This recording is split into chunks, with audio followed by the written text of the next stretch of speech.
Will you, the great fans of NASCAR, now join with Governor Bill Graves in issuing the most famous words in motorsports? Gentlemen, start your engines.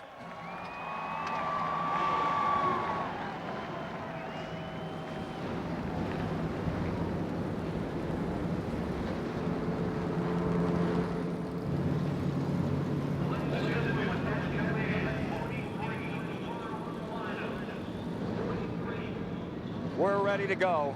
The 4 words that mean so much, that send those shivers up your spine, have been given, and we'll be back for the start of the 500 momentarily.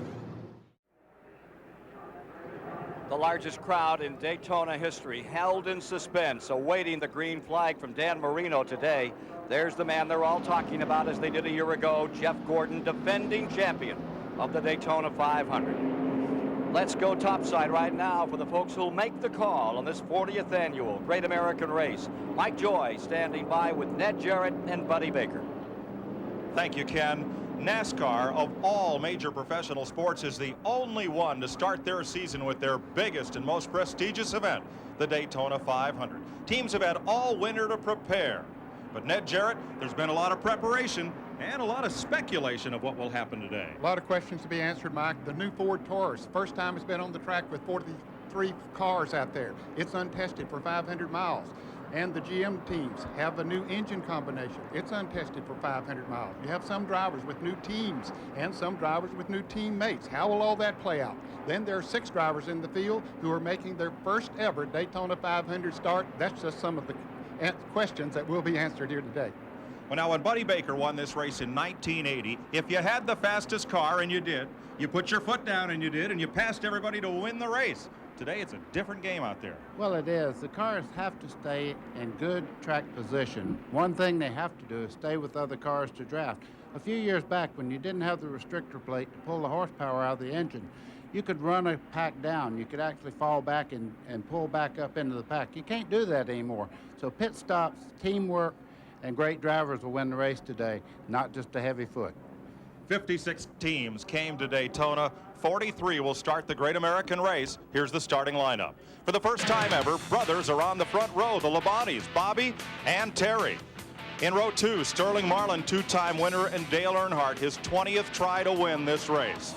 Dale Earnhardt, a 2-time winner, and Mike Waltrip, second in their qualifying race. Jimmy Spencer, winner of the Bud pre-shootout, and Mike Skinner, last year's pole sitter. Ward Burton, 8th last year, and Ernie Irvin, the 1991 winner. Derek Cope, who was in victory lane in 1990, and Rusty Wallace, his 16th try to win the big race. Jeremy Mayfield, 6th last year, and Jeff Burton, 5th 2 years ago. Mark Martin, his best finish is 3rd in 95, and Lake Speed, 2nd in 1985. John Andretti won the 400-miler here last July. Andy Hillenberg, 2-time ARCA champ. Bill Elliott, a 2-time winner of the 500, next to rookie from Vermont, Kevin LePage. Chad Little, his 7th 500, and Bobby Hamilton, new into a car that has won here 3 times. Mike Wallace hopped in Phil Bartol's car early in the week. Greg Sachs, last 8 years, 8 different teams he's driven for. Jeff Bodine, the 86 winner, next to Connecticut rookie Jerry Nadeau. Rick Mast finished 4th in 1991, and Joe Nemechek won yesterday in the 300-miler. Jeff Gordon, defending champion of the 500, and Robert Presley makes his 5th start. Ken Schrader, a hard crash Thursday, but he's ready to go for that $1 million bonus, and Ricky Craven, 3rd a year ago. Long Island rookie Steve Park driving for Earnhardt, and ageless Dick Trickle. Dave Marcus, his 31st straight 500, and rookie Billy Standridge. Ted Musgrave finished 4th here in 95, and rookie Kenny Irwin Jr.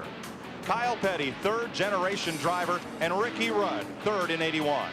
Steve Grissom, last year the front row, this year the back row for he and provisional starters Brett Bodine, and the champions provisional to the 1989 winner, Darrell Waltrip.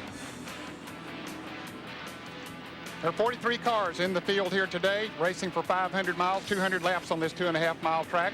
Fuel window 45 to 50 laps, racing for more than $7 million, and the race record was set by our own Buddy Baker back in 1980.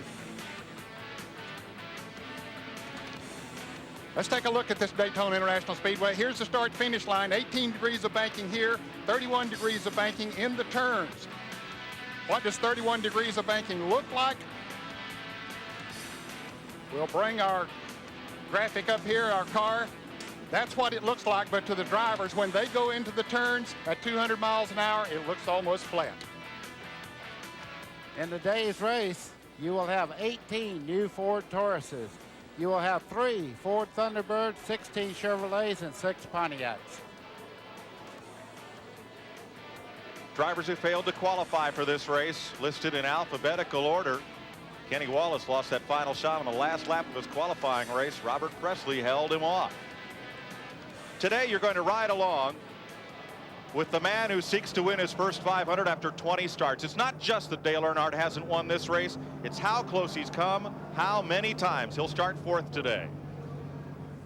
Mark Martin led the most laps here in last year's race. He's still looking for his first win in the 500. Jeff Bodine, 1 win, a total of 7 top 10 finishes in this race. Rick Mast makes his 8th Daytona 500 start. Jeff Gordon, last year the 7th driver to win the Daytona 500 and the Winston Cup Championship in the same season. Ricky Craven started last year's race in the last row and finished 3rd. Kenny Irwin Jr. is one of 6 drivers running their first Daytona 500 today. Dale Jarrett is one of only 6 drivers to have won this race more than once. He'll start 5th. From Roush Racing, Jeff Burton won 3 Winston Cup races last year. His 5th Daytona 500 start is today. And John Andretti hops into the throne of the king, Richard Petty's Pontiac.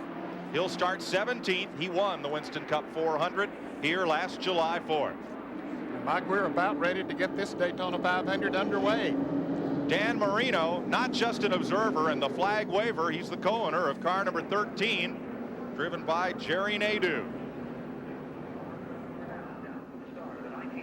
Pretty quiet out there as the lights are out on the Pontiac safety car.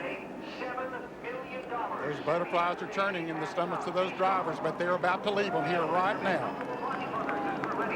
And to start the 50th anniversary season of NASCAR, the 40th Daytona 500 is underway.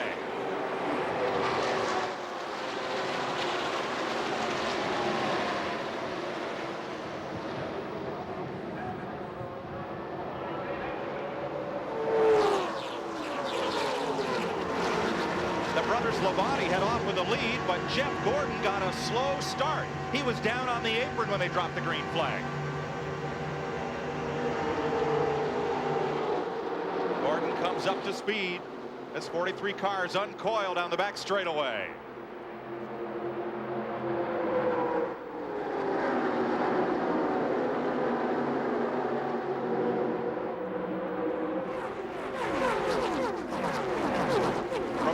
Turn 4, a new look at this race. Boy, that's exciting to see that. I've never been that high, but I felt like I have when I got in the wall here a few times. But look at these cars, already 3 wide down through the triangle here. The Labonte brothers are working together. Sterling Marlin in 3rd spot there. They go right to the bottom of the racetrack in the early part of the race, but you have a few of them trying the top side already. For the first time ever, Bobby Labonte leads the Daytona 500. Only 4 races last year were won from the pole. That's Labonte's green Pontiac. Tremendous amount of debris on the back straightaway there. That's wrappers, sandwiches, and various things of paper. But these cars have various holes in the front to get air into the cooling of these cars. That could be a problem later. It could be. It doesn't take much to stop up that grill so they don't get the air they need. The roof cams are back at CBS and in NASCAR racing. NASCAR legislated them away. We brought them back here at Daytona with NASCAR's approval. You're right on top of the windshield of Jeff Bodine's car. If you want to know what it looks like to the driver, this is as close as you can get. You go down in the corner, this is what we call the high groove. Up against the wall there, a lot of drivers feel it's safer on the high side. If something happens to the car, you don't get the big run towards the outside wall. And as you notice, as they went through that turn, it didn't look like it was 31 degrees of banking. Rick Mast, or rather that's Jeff Bodine, a piece of debris up on the camera. And now Rick Mast right behind Jeff Bodine. Dave Marcus down low, starting his 31st 500 and 3 abreast. That's Mike Wallace is the meat in that sandwich as they come off the corner. And boy, this is not a good area of the track to be running 3 abreast. I'm not sure there is a good area of the track to run 3 abreast. Good point. Everyone makes it through okay. The front 7 cars have broken out single file.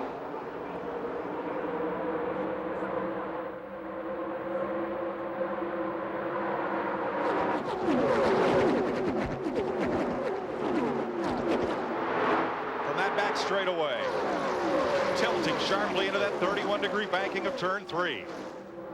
And there's those 7 cars out front, single file.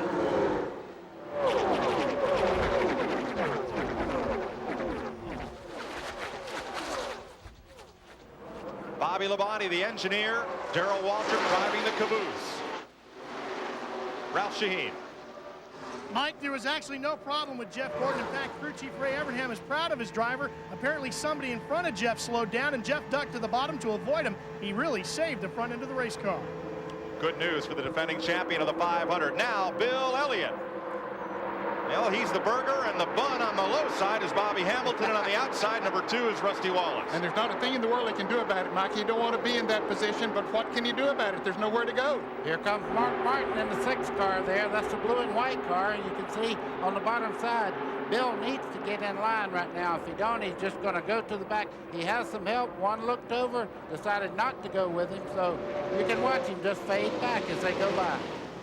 You're riding with Mark Martin. That white dotted line denotes the edge between the banking and the flat apron of the racetrack. Don't go left of that line. Not unless you want to end up after you get to the wall and back down there again. That's where you'll finally end up. Bill Elliott cannot find a lane. He is in the middle by himself, and that's no man's land because the groups just stream right past on either side. Now he's going to get some help from Dick Trickle, number 90, and he gets to the low groove. And back here, Chad Little for a moment was also in that same position, but thank goodness Elliott dug himself in a line.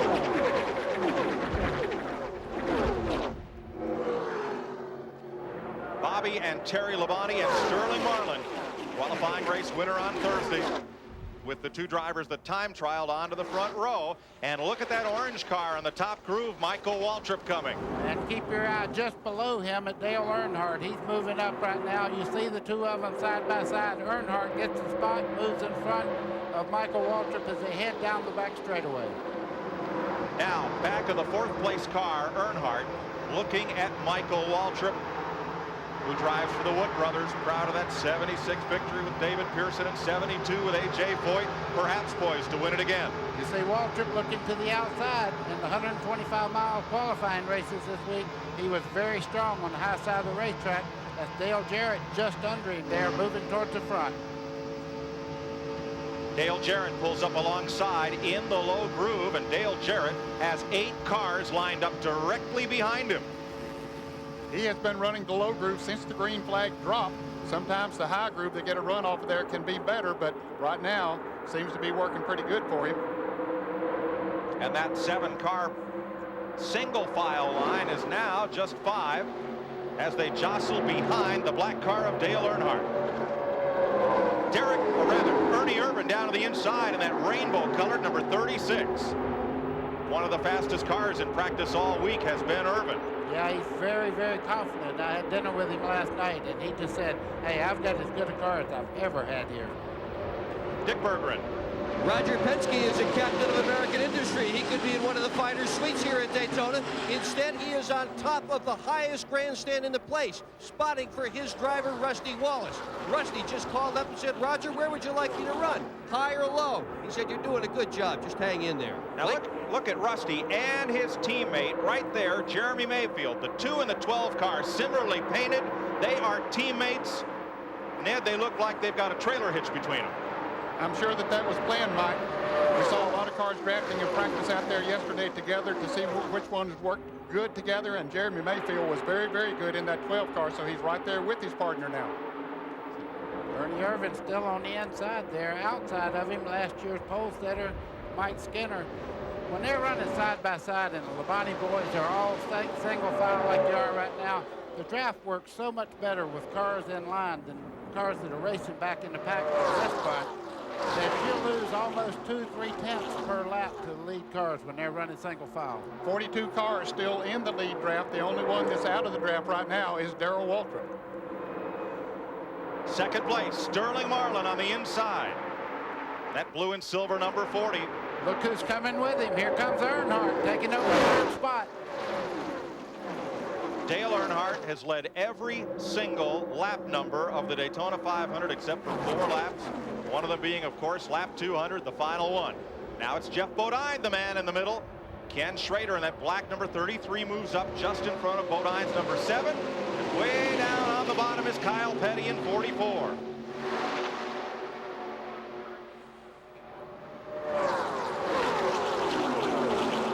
Ned, I'm a little surprised that those 5 cars running single file up front have not been able to get away from the 2-wide racing. That is surprising. Most of the time when cars single out, they're able to run faster than cars running side by side. But look here, 4 abreast down the backstretch. Jeff Gordon all the way on the flat part of the racetrack. The lines that you see there on the inside, that's not racetrack. It was for a moment.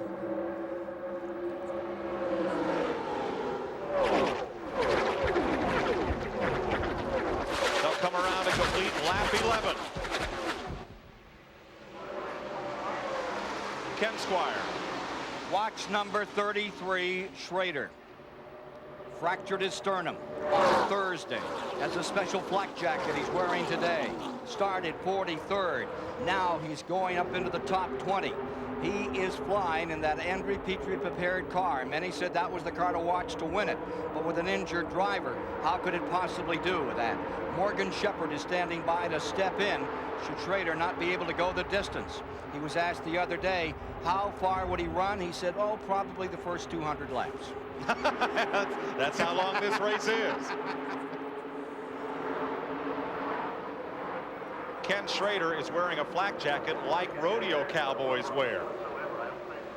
A bull rider's flak jacket. Ken Schrader's a bull rider if there ever was one. He's a tough customer, no doubt. Now he has lasted that line on the inside of the racetrack up to 19th position after starting 43rd because he crashed his primary car on Thursday, had to run a backup car in the 500.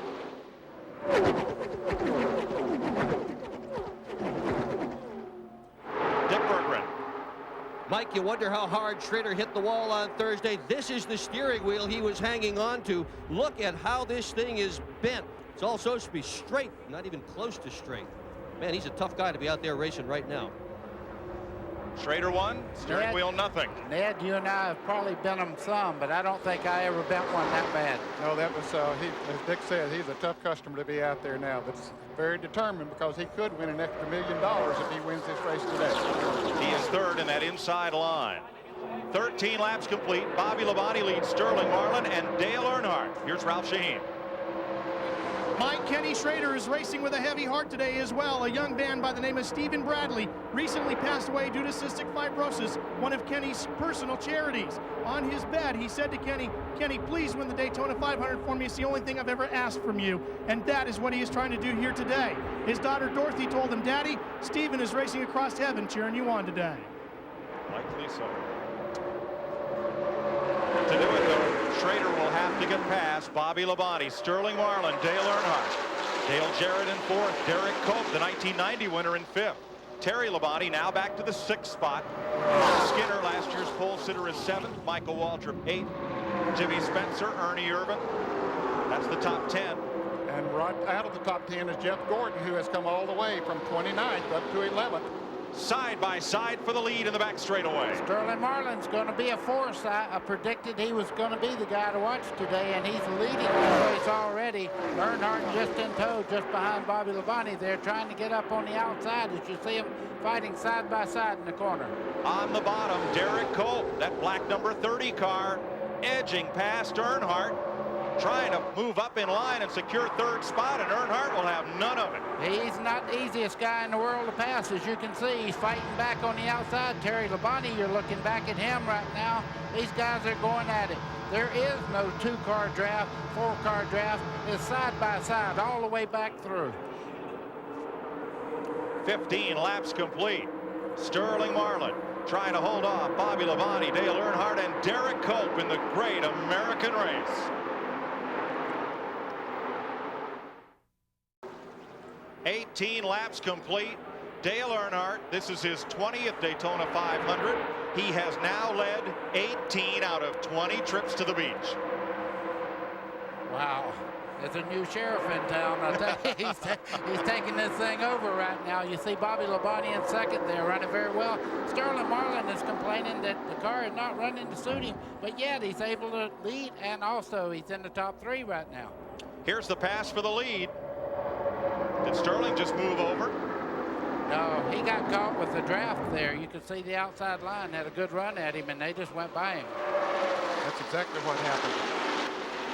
Earnhardt knows how to work the draft off another car as good as anyone, better than most. So now 7 cars pull away from the pack single file.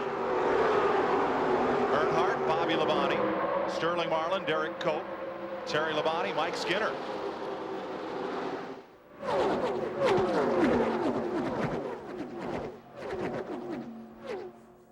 But behind Mike Skinner, it's still a slugfest. There's the front 5 as they work turn number 3. Skinner a little bit by himself in 6th place, but still feeling the draft. And back behind him, it's a war zone. Look at it. Wow, you can see how close Hamilton in the 4 car come to hitting the wall as he come off the corner there. That was even too close if he meant to come off wide. And it looks as if the cars in the low groove of that pack are edging forward. Mike Waltrip, number 21, is the first car in the top groove, and it doesn't look like he's running quite as well. No, Dale Jarrett's trying to follow him through there, and they just simply, the cars are passing them by down on the inside. You're right, the low groove right now seems to be working the best. What a Congo line down the back straightaway there. And you know the incredible part, they're running 200 miles an hour that close to each other, and the wind today is gusting a little bit. The cars are moving 3 to 4 feet in the corners at each other. Dick Berggren. As Dale Earnhardt leads this race today, everybody wonders, can he finally win it? Everything seems to have happened to Earnhardt. He's been upside down. He has had a seagull hit the front of the car. He's run out of gas. He's had a flat tire, all while he's running in the front. And last night in the last practice session, he lost an engine. A push rod failed. Maybe the bad stuff is all done and over with, and today will be Earnhardt's day. Bill Stevens? There's also a fresh engine in the number 2 car, Bobby Labonte's Pontiac. Yesterday in the last practice, they didn't think that motor had enough power. Jimmy Makar told me this morning that they have enough power to run up front all day long. It's a fresh engine right off the shelf. Ralph Shaheen. Bill, while a lot of teams have been forming multiple Winston Cup teams to learn new speed secrets, the Bahari team of driver Derek Cope have been going over the pond and working with an upper echelon Formula One team to develop new things for Winston Cup competition. Seems to be working here today. They run in 4. 20 laps, 50 miles, average speed 186 miles per hour. We'll be working on Buddy Baker's record here today. Keep this up. 1980, fastest 500 ever. Mr. Baker won it. Well, that's why they call them records. They can't be broken. These guys are doing a great job out there right now. The one thing I'm watching is the Pontiacs. There is some concern that as they run along, they get better. They get faster. They have a tremendous amount of downforce, meaning they have good grip through the corners. And right now they're running 2nd and 4th on position here. And you can see the Pontiac is a major force this year. The top forward at the moment is Michael Waltrip, who is running 8th. 5 cars begin to break away from 6th place Mike Skinner, trying to run down that single file draft. Skinner number 31 in blue and yellow.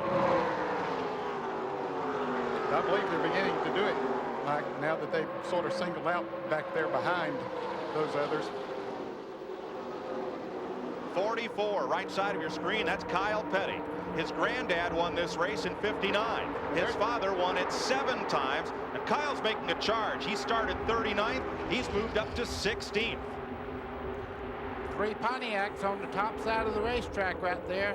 Petty, Andretti, and also Chad Little. They're coming on the high side and really moving by. And that red and white number 23 there, Jimmy Spencer, he was one of the favorites going into this race because he run so well in the qualifying race and the Bud Shootout last weekend. He got down on the inside and he just didn't go for it. Now he's getting up another line. Maybe he can pick up a little bit. 3 wide. You're going into the turn. Chad Little on the high side, and that green car had to give way. Kenny Irwin Jr. in 28 was down on the bottom, and things got pretty close there going into turn 1. Bill Stevens.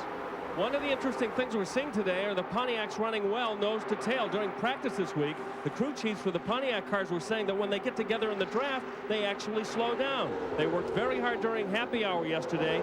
Some of the Pontiac teams obviously today have found the answer. Last time a Pontiac won this race, Cale Yarborough, 1983. A little further in that pack, Rusty Wallace and teammate Jeremy Mayfield have traded places to see if it'll work better. They're 3 wide again. Ernie Irvin in the middle there. You can see him. He thought better of that move right there. On the outside there, Michael Waltrip is really running well on the high side of the racetrack. Ernie Irvin and Michael Waltrip made the same move at the same time going in. They were going to move up to that high groove, and Michael Waltrip had already committed himself too far, and Ernie wisely backed out of that situation. It's awful early in the race. We have pit stops to consider. Racing right now, you're really getting an idea of what you need to do as far as adjustments for later on in the race. Let's check with Ralph.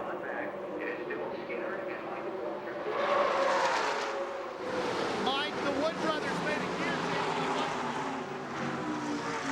with Michael Waltrip's number 21, the orange car. That gear change on Wednesday's late afternoon practice has made all the difference. He finished second in the twin 125s, and he's running up to the front here, all because of one gear change. Well, that's Waltrip's 21 on the outside. He won the Winston All-Star race, but he's looking for his first point race win. Cloudy, cool, and very windy here at Daytona. Bobby Labonte said his car was really getting buffeted around. There's Mike Skinner on the bottom, 31. Michael Waltrip up top. Chevy versus Ford. And here are your leaders. Mike, you can see the first 5 cars there beginning to get a little gap on the next group of cars there. That's because they're not racing. They're staying in line. These guys are double file. Ned, that's something we saw worked to very good effect yesterday. Yes, we did in the 300-mile Grand National race. And just moments ago, 2 or 3 laps ago, those cars back there had singled out and had caught the front runners, and then they decided they wanted to go racing again. We'll see how quickly they can lose that draft and the others pull away.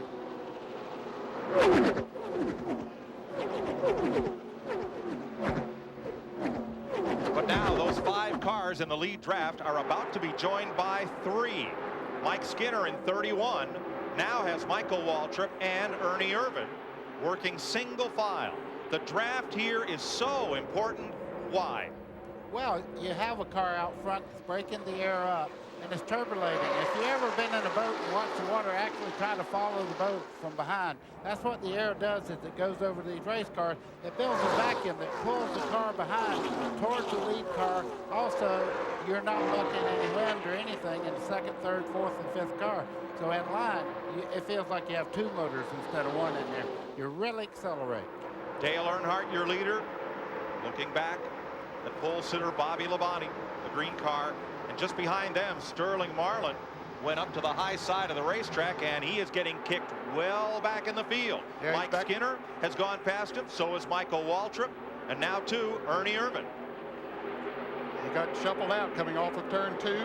No one to help him up there. The others just drove by down on the inside. You can see Sterling Marlin in the car number 40 is up there by himself with nobody drafting on him right now. And that just proves Buddy's point. 1 car alone cannot run as fast as cars lined up single file. Ralph? Mike, we talked to the crew chief, Tony Glover, for Sterling Marlin. They are getting a little bit loose in that number 40 car right now, and that's why he is drifting back. With 29 laps down, they've still got a long way to go to that first pit stop, Dick Bergman.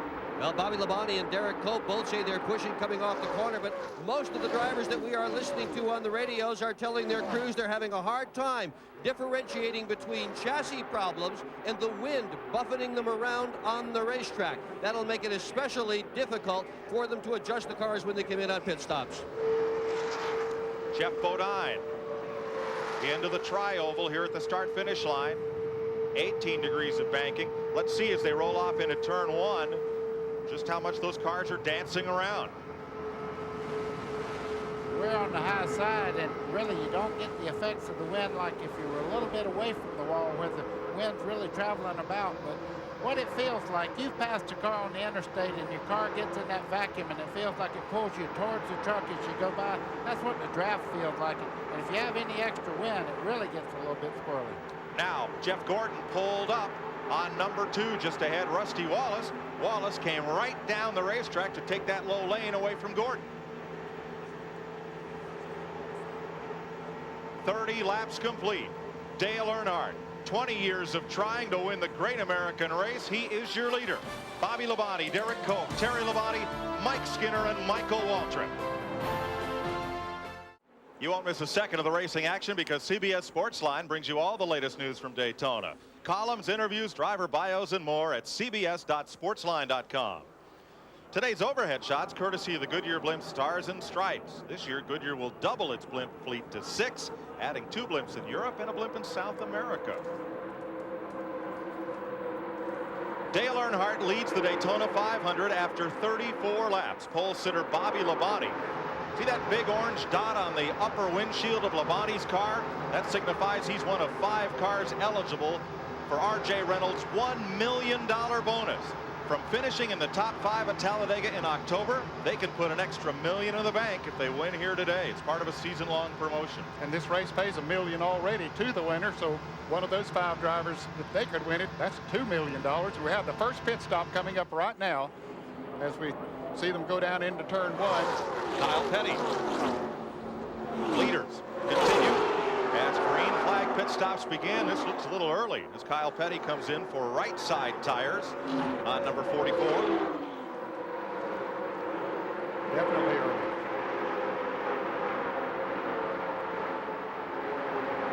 Up front, Earnhardt in a Chevrolet, Labonte's Pontiac, Derek Cope.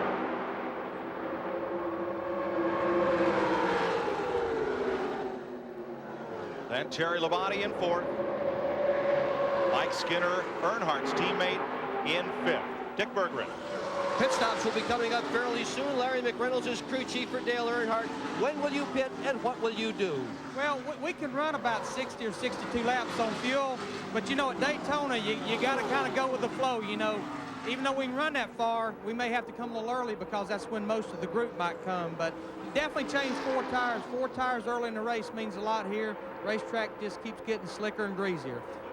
Happy with the car? Yeah, you know, right now, if I knew it was going to be leading, we'd have put more tape on it because it's running pretty cool right now, but we can't count on leading all day long. And our tire carrier just made it, David Rogers, who had a baby girl about 8 o'clock this morning. So proud for him, proud to have him here now. Well, Larry is not leading anymore. Here comes Bobby Labonte and Derek Cope with him. Another Pontiac pushing a Pontiac as they go by Earnhardt, down through the tri-oval and down towards turn 1. Buddy, we said on yesterday's show, to take the lead, you need to have a friend. Bobby Labonte found one there in Derek Cope. One thing he has to do, though, he has to deal with the 3-car. Earnhardt fights back as they head to the back straightaway, side by side down through there. And there's a bright bit of color right in that pack, and here it comes. Jeff Gordon is caught the front pack. He nestles right up behind Dale Jarrett's Ford. He saw Jarrett go high. Jarrett's been running high between turns 1 and 2, and Gordon saw that and said, hey, let me try that. They got a good run and picked off a couple of positions. Jeremy Mayfield's number 12 inside of Jeff Gordon and Jarrett. Terry Labonte inside, and he bumps Derek Cope. You'll see a big black donut, a wheel mark on the right side of Labonte's yellow and white machine. Here comes Ernie Irvin making it 3 wide into turn 1. These guys are going at it like it's the last lap. And it's only the 38th lap. Now Gordon has moved down to the inside and is working, and there Terry Labonte gets another bump into Mike Skinner. And Skinner may have brushed the wall in that encounter. Gordon, Rusty Wallace go by unscathed. Is it way too early for this kind of action? Oh, way too early, Mike. No question about that. But as Larry McReynolds pointed out, the track is beginning to get slicker now, and the tires are getting hot. They've been out there for almost 40 laps, sliding around a lot. Terry Labonte is definitely having a little bit of trouble with his car. You can see the back of his car losing grip. getting a little bit sideways off the corner, and he had to chase it up the bank, and he got into Mike Skinner getting off the corner over there. Skinner hit the outside wall. Lucky we didn't have a caution there. And joining that group of front cars there is Kenny Schrader, who started back in 31st, so he's done a great job of coming up through the pack. Look at Labonte's car just in front of Mark Martin. Dance coming off the corner. That's a pretty bad feeling when you have to turn right to go left. When that back end starts around, you have to steer into the slide, and that's going opposite of what you really need to do. Good handling race cars, you turn left to go left. Off turn 4. Oh, and Labonte again, that car just wiggled loose just a bit. In the blink of an eye, you've got to catch it and set it straight. No, a blink would be too long. You can see the flag there. It's really blowing around right now. But that's just part of the story. There's a 200-mile-an-hour wind out there between the cars. And when you get up beside somebody, the vacuum from the inside car to the outside car is unbelievable. 3 abreast again off turn 2. Ken Schrader in that green 33. And trying to squeeze between him and 99 Jeff Burton. It's Dale Jarrett, the 96 winner. And look at Kenny Irwin, buddy. He has come from 38th position up there with the lead pack. That's that black and red number 28. There's Irwin, the rookie. Bill Stevens. Kenny Irwin is flying. Mark Reno, the crew chief, just told me the biggest problem they've had with him today is telling him to be patient. He has been wanting to get out of this double file deal since the beginning of the race. But remember, he crashed in one of the qualifiers the other day, and the spotters really trying to calm him down. They ran him in the ARCA race the other day. He won the race, and he said, I had no idea how much I had to learn. And he learned so much by winning that race and actually getting in the competition before the Daytona 500. On board Kenny Irvin. Today's in-car telemetry provided by First Plus Financial. Getting close to 190 miles an hour there at one point. 7,200 RPMs. And he heads back toward the start-finish line. 41 laps complete. Bobby Labonte leads Dale Earnhardt. Ernie Irvin, Derek Cope, Jeremy Mayfield has fought his way into the top 5. And last year's winner, Jeff Gordon, is on the move.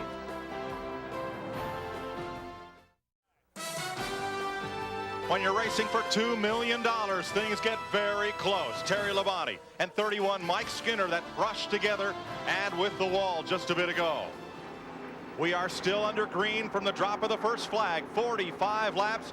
Dale Earnhardt has gone back to the front, bringing Ernie Irvin and number 36 with him. A Chevy and a Pontiac. Derek Cope's number 30 in the 4th place. Chevrolet has led 23 laps today. Pontiac 22. Ford has not put a car up front. Not yet. I am so impressed with Jeremy Mayfield running along here. I mean, he moved to 4th place from way back. He's doing a super job right now. He started in 13th position. Bobby Labonte got shuffled from the lead back to like about 7th place. That green car in the lead draft. Now they're going to put Irvin up on the outside. Yeah, and look at Jeff Gordon on the inside there, just behind Jeremy Mayfield. In the orange-nosed car as he goes up in another position there. He moved all the way up into 5th right now. Look at Irvin alone in the top lane. He is being, as they say in the garage area, hung out to dry or clotheslined. There's nothing else with him. Now he is tacked onto the back of the lead draft, but it cost him 3 spots. Gordon in 4th now. He's moving up. 100 mile average, 186.8 miles per hour.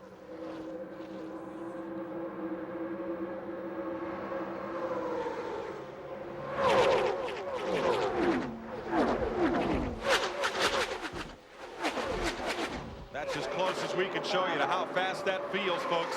Someday you have to come here. Stand next to that fence and feel it for yourself. I've been up against that wall and watched him come at 200 miles an hour, and I couldn't get out of the way, too. One car way up high, almost brushing the wall back of the leaders as they try to work in that second pack. And that was Michael Waltrip in 21. He really kicked the dust up at the top of the wall, but don't believe he made any contact with it. Michael was up there in the top 5 a little while ago, but now has dropped back to around 10th or 11th. He and Mark Martin drafting together. Those are 2 of the new Ford Taurus body style. Guys, it's time to talk about pit stops a little bit. There's a lot of things going on down there. You can see the crew starting to move around, getting ready for the first pit stop. Deals are being made. Who will they come in with? Everybody's trying to pick it up here.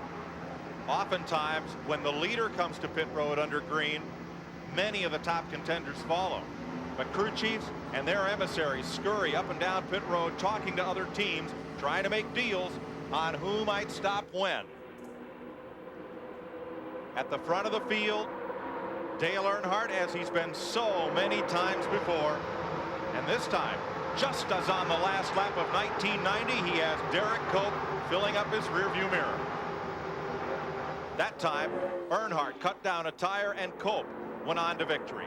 Pit stops begin. This is Andy Hillenberg in the Sadler Brothers Chevrolet, making his first stop of the day.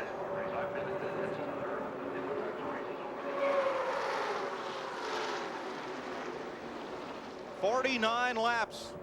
Ned getting close. Let's check with Dick Berggren. Dick, have they made a deal in Earnhardt's pit, and how long will they wait? Well, it's hard to tell if they really have made a deal. I can answer your second question, and the answer to it is 9 more laps, and Earnhardt is going to be in. I can also tell you that we have had men with virtually every uniform from the front group in Earnhardt's pit trying to make that deal with Larry McReynolds. It's a good bet that they all will come in at the same time and that they all will take 4 tires, Mike. 50 laps will be halfway, 125, or rather will be 125 miles, quarter distance. 41 of 43 cars on the lead lap. And one car comes off into the pits. It looked like Ernie Irvin, first of the front runners that will be making a pit stop here. It is indeed Ernie Irvin. Head towards the pit, number 36. Bill Stevens. Ernie Irvin slides into the pits. Ryan Pemberton was just talking to John Wolf from the Interstate Battery Bobby Labonte car, and their deal was, let's do 4 tires. They only wanted to do 2. But Bobby said, well, my car's a little bit shaky out there. I'm going to need the 4. So Ernie Irvin and Bobby Labonte should be getting tires on all 4 corners. Also, 2 rounds of wedge in the right rear, and away Ernie goes. Ernie Irvin, though, by pitting by himself, has lost that lead draft. Good stop, 19.5 seconds. Dave Marcus is in. One thing Ernie Irvin does not want to see now is a caution flag. He would go a lap down. He is on the same straightaway with the leaders. They'll put him a lap down going through the second turn over there. You cannot make a pit stop at Daytona without losing a lap. The NASCAR mandated 65-mile-per-hour speed limit down pit road is largely responsible for that. Earnhardt picks up the draft off Ernie Irvin, and he will pull the field past him, as Irvin will need a full lap and then some to come up to full speed. With these restrictor plate engines, it does take more than a lap to come up to full speed. Nothing you can do about it. Just sit there and watch them drive by.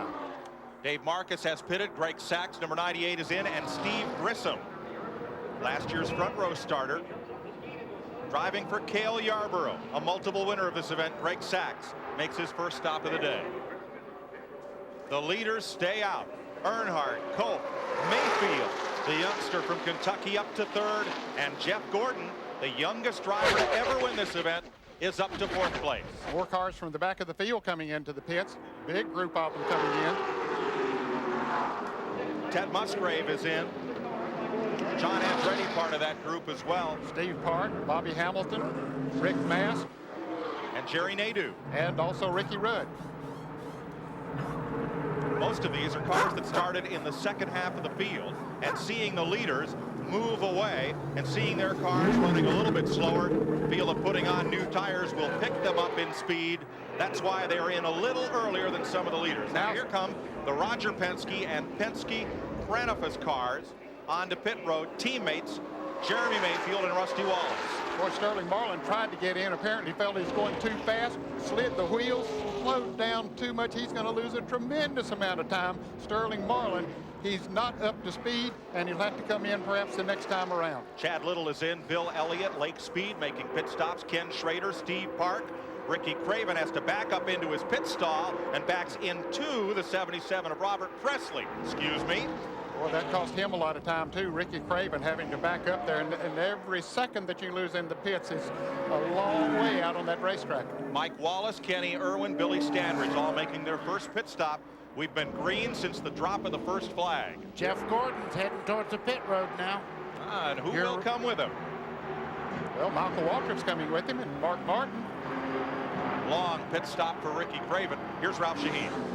Mike, they were hoping to have somebody come down pit road with them, but they got to the point where they had to come in one way or the other. Jeff really had to drive hard to find his way up into the lead pack. Jackman, Barry Muse leads the crew around to the right side. They will change tires on the car. They're not planning on making any chassis adjustments on this number 24. They will take on 4 tires and send this rainbow-colored car back out as quickly as they can. Also stopping on this lap, Michael Waltrip, Jeff Burton, Jeff Bodine, Mark Martin, Ward Burton, Dick Trickle, and Darrell Waltrip. Now Sterling Marlin is in. Sterling finally got back to the pits. He made a miscue there trying to come in a moment ago. And here comes a couple of other front runners, Terry Labonte and Dale Jarrett. Sterling Marlin's pit. Right side tires, 11 gallons of gasoline in each of those gravity-fed cans. And here is Terry Labonte, the outside pole sitter, and Dale Jarrett to his pit.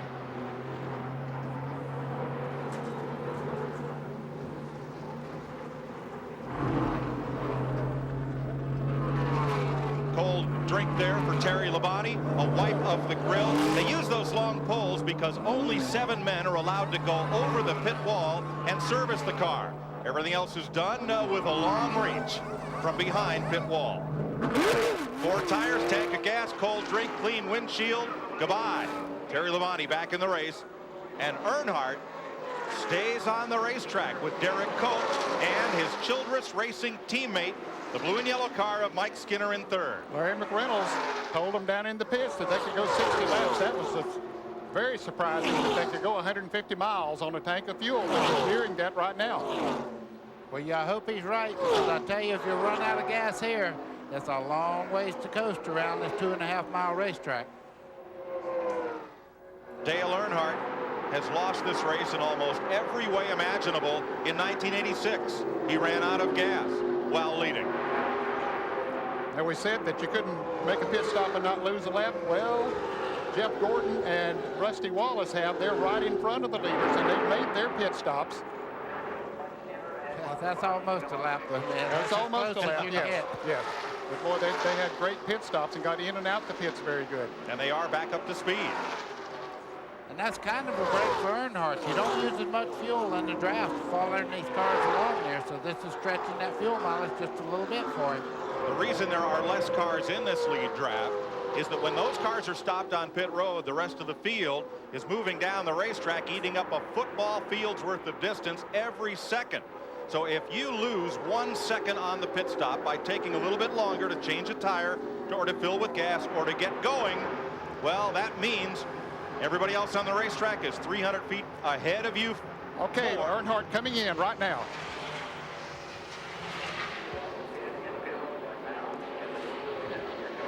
Derek Thorpe is down pit road with him. 65 miles an hour. Looks like they're stopped. Bobby Labonte and Mike Skinner coming in at the same time. Dick Berggren. Remember last year at Daytona, Earnhardt smokes the tires coming in. Remember last year at Daytona, Earnhardt's crew was very slow. They changed the members on that crew since then, and in fact, there are 2 new outside front and rear tire changes. Jack Lewis on the front, Craig Lund on the rear are new this year. Earnhardt and the 30, Cope, came in together. They are going to do their same service together. Whoa, Earnhardt up and gone, Cope right behind him. They're going to try to hook up and see if they can continue to run fast. What do you want for on Earnhardt? Earnhardt comes off pit road. That yellow line is the blend line. You must stay inside that line and then gently blend up into traffic. And all 4 cars there that went into the pits together come out of the pits together. That's and a now, tribute to those guys in the pits changing those tires. But Ned, you see, is there in the bottom lane. It takes a full lap to get up to speed. And Jeff Gordon moves on past Dale Earnhardt. Gordon is the new leader. That's what great pit stops will do. Jeff Gordon wasn't leading when they come in, but he's leading now. Must have had a great entrance to pit road, got back up to speed well, had a great pit stop. Ray Evernham, Gordon's crew chief and mentor, and those Rainbow Warriors gave Jeff Gordon a good stop, and that's why he leads the Daytona 500. Rusty Wallace got a good stop also, and he's running second. Ralph Shaheen.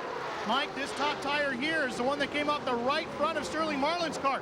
You can see he had gotten a cut. It didn't explode like this right away. He stayed out on the track and kept running on it and running on it. As it lost air out of that little hole, it finally let go and just about shed its skin. He's lucky he didn't get it into the wall. Sterling Marlin trying to win this race again. Here are your front duo, Gordon and Wallace. You're riding with the leader and defending champion of the Daytona 500.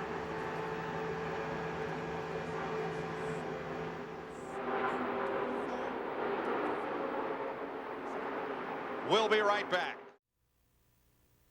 This CBS Sports Race Summary is sponsored by Goodyear, innovators of run-flat technology.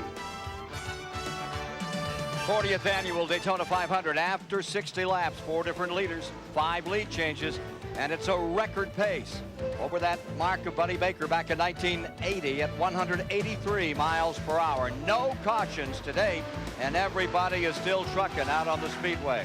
Joining me right now, 4-time winner of the Daytona 500, Cale Yarborough, now a car owner. First question, Greg Sachs is out there. You're running out of the top 30. What's happened to him? Well, we either got a shock going to the bed, Ken, or wheel weight. I hope that on this pit stop that it corrected it. We just don't know. You know, so many working parts on these things, anything can happen. Thornapple Valley Farm having its problems. What about this race, Cale? What do you think? Well, this is some race. You know, to go this long without a caution flag is unusual for the Daytona 500, but it's quite a race. Great American race. Yeah, it sure is. You've won it 4 times. What's most memorable to you about winning the Daytona 500? Ken, that first one is something that I'll never forget. You know, every driver that's ever driven anywhere in the world, I guess, would like to have a Daytona 500 on the resume. And we did it early on in our career in 1968, and it was probably one of my biggest wins. I'll never forget it. It was a great battle with Leroy Yarborough that year. Cale, good luck. Let's get back to Mike Joy, and we'll follow this record-breaking race. Thanks, Ken. You saw Dale Earnhardt there at 9th place after the round of pit stops, and the drivers who pitted with him are in that inside line. They're on track 2. Earnhardt's stop was 21.4 seconds. The man leading the race, Jeff Gordon, had a 17.7 second stop, and that made all the difference. Like we talked about it in the introduction to the race today, it's so important. Track position, I can't begin to tell you, as close as these cars are matched right now to be in that front draft. Here with Dale Jarrett. Now there's Ernie Irvan just ahead, the car that pitted all by himself. Irvan had a good stop, and he's in 3rd place. Just ahead of him, Rusty Wallace, and out front, leader Jeff Gordon. But that pack has formed up once again among the cars that got good pit stops. And a guy who might have had a good pit stop, but he miscued coming into the pits was Sterling Marlin, former 2-time winner of this race. He's about to go a lap down. He's not far from being a lap down, and boy, that is just going to kill him for today. Now those cars on the inside line pitted with Earnhardt. There is Mike Skinner, his teammate in 31, Bobby Labonte in 18, and they picked up a hitchhiker in that inside lane, Steve Park.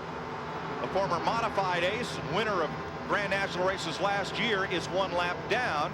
He is driving a car owned by Dale Earnhardt, and he has picked up their draft to try and help propel them back to the front.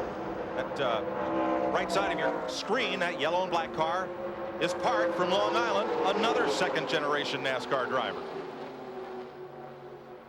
Of course, his dad, Bob Park, one of the top modified drivers. Finished 2nd to Richie Evans in the national championship one year. This is the group they're trying to catch. Jeff Gordon, Rusty Wallace, Ernie Irvan, and Dale Jarrett. Dick Berggren. Rusty Wallace, currently running in 2nd place, has put forth an absolutely Herculean effort on this race car. That car is a brand new vehicle, but it's had 6 different bodies on it. They put a body on the car, take it to a wind tunnel, learn something, cut it off, and try all over again. They've been to 2 full-size wind tunnels, a 40% wind tunnel repeatedly, a tremendous amount of track time at both Talladega and here. They mean to do better than 7th, which so far has been their best ever finish in the Daytona 500. Bill? One of the things some of the teams are concerned with this week in practice was uneven tire wear. I just looked at the tires that came off Ernie Irvan's car in that last pit stop. Ryan Pemberton, the crew chief, looked at him as well and said, boy, they look pretty darn good. After Ernie left the pits, he radioed back, and Ryan said, hey, buddy, your rubber looks pretty darn good after so far in this race. Mark Martin makes a move to the outside, and that babbling number 6 takes a spot from Terry Labonte, the outside pole sitter, and now Labonte's hung out to dry on the inside. You would have to speculate that Terry Labonte's experience in handling problems. He was loose a little while ago, and I don't think they've corrected it. He's going backwards right now. 68 of 200 laps complete. Terry Labonte back to about 8th position in that draft. Ralph Shaheen. This is the right front tire off of Jeff Gordon's car. Now remember, he started 29th in the race. As he came up through the pack, he was behind cars. He developed a bad push due to the wind buffeting around the car. The tire tells a story. 140, 190, 200 degrees across the width of the tire. This means this car was pushing severely as it was going through the corners. Now that he is out front, the car's nice and loose. It's not so bad. The tire temperatures will be a lot different the next time around. A great charge by Gordon. But the greatest charge in the history of this race, Fireball Roberts, 1959, started 46th. Without a caution flag, he had the lead by lap 23. Took Jeff Gordon 59 laps to lead after starting in 29th. He's gained 28 positions. That's Sterling Marlin. As you know, he was leading the race, and Jeff Gordon's fixing to put him a lap down. Look at these cars fighting in the back here. Earnhardt side by side with Chad Little. That's Ward Burton just behind him. They're moving up on the lead pack. That's 6 through about 20th there. Side by side for 6th place, the black car Earnhardt. In green and yellow, Chad Little. You're with Dale Earnhardt as he chases Mark Martin down the straightaway to turn 1.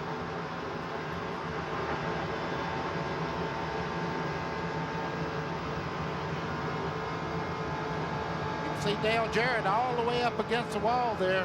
Everybody's got an idea right now of where their car runs the freest. Dale Jarrett right now would love to have somebody to help him on the high side. You can see Earnhardt's got a toe of the car just in front of him there, Mark Martin. So they're going to go right by Jarrett going down in the corner. Ward Burton in 22 will be moving up there on the inside. There he is, or rather there's Earnhardt, and right with him is Ward Burton. You're on board Dale Jarrett. That Robert Yates Ford in the outside lane. He finally got some help. Chad Little's up there with Dale Jarrett. Just for a moment there, he was pedaling backwards, man. Well, he made a move on Ernie Irvin on the outside, trying to take on the 3rd position. That's when it all started, and nobody followed him up there, so he just, for a while, and it really hurt. Well, sometimes you just got to go blaze a new trail and hope you get some help. Mike Skinner now in 31. That Childress Chevrolet pulls up behind Chad Little's Jack Roush, number 97. Now they've pulled up on Sterling Marlin. I said a moment ago he was about to go a lap down. That's the 40 car right in front of Jeff Gordon. Now if he can stay there, he'll be okay, similar to what Jeff Gordon did a year ago. You know, remember he had a flat tire early in the race, and he was about to get lapped, and the leaders came around. He was able to stay in front of them. When a caution came out, well, he got it all made up. So if Sterling Marlin could do that, you know, it might not be hurt too bad. If Jeff Gordon passes him, Marlin has lost 1 lap to all the cars on the lead lap. Should that caution flag come out, he's got to fight to stay there. Back in the back, they're getting restless. You can see them doubling up back there. And I think a lot of cars right now would like to get up in the front so they can actually drive the racetrack and not have to worry about competition back in the back. Bobby Labonte trying to pick his way back to the front in that bright green number 18, owned by Super Bowl winning coach Joe Gibbs. Joe Gibbs told Dan Marino, who's a new NASCAR car owner, this isn't near as easy as winning football games. You know, they talk about a driver just riding along. You can see Jeff Gordon's arm in that last picture there. He's working that steering wheel pretty hard through the corners. You can see him just really right on the edge all the time. Hands moving really fast to keep that car right on the edge and keep it fast through the corners. Average speed, even after pit stops, the average speed for this race, 184.1 miles per hour. Sterling Marlin, number 40, trying to stay on the lead lap and avoid being passed by race leader number 24, Jeff Gordon. CBS Sports coverage of the Daytona 500 will continue after this message and a word from your local CBS station.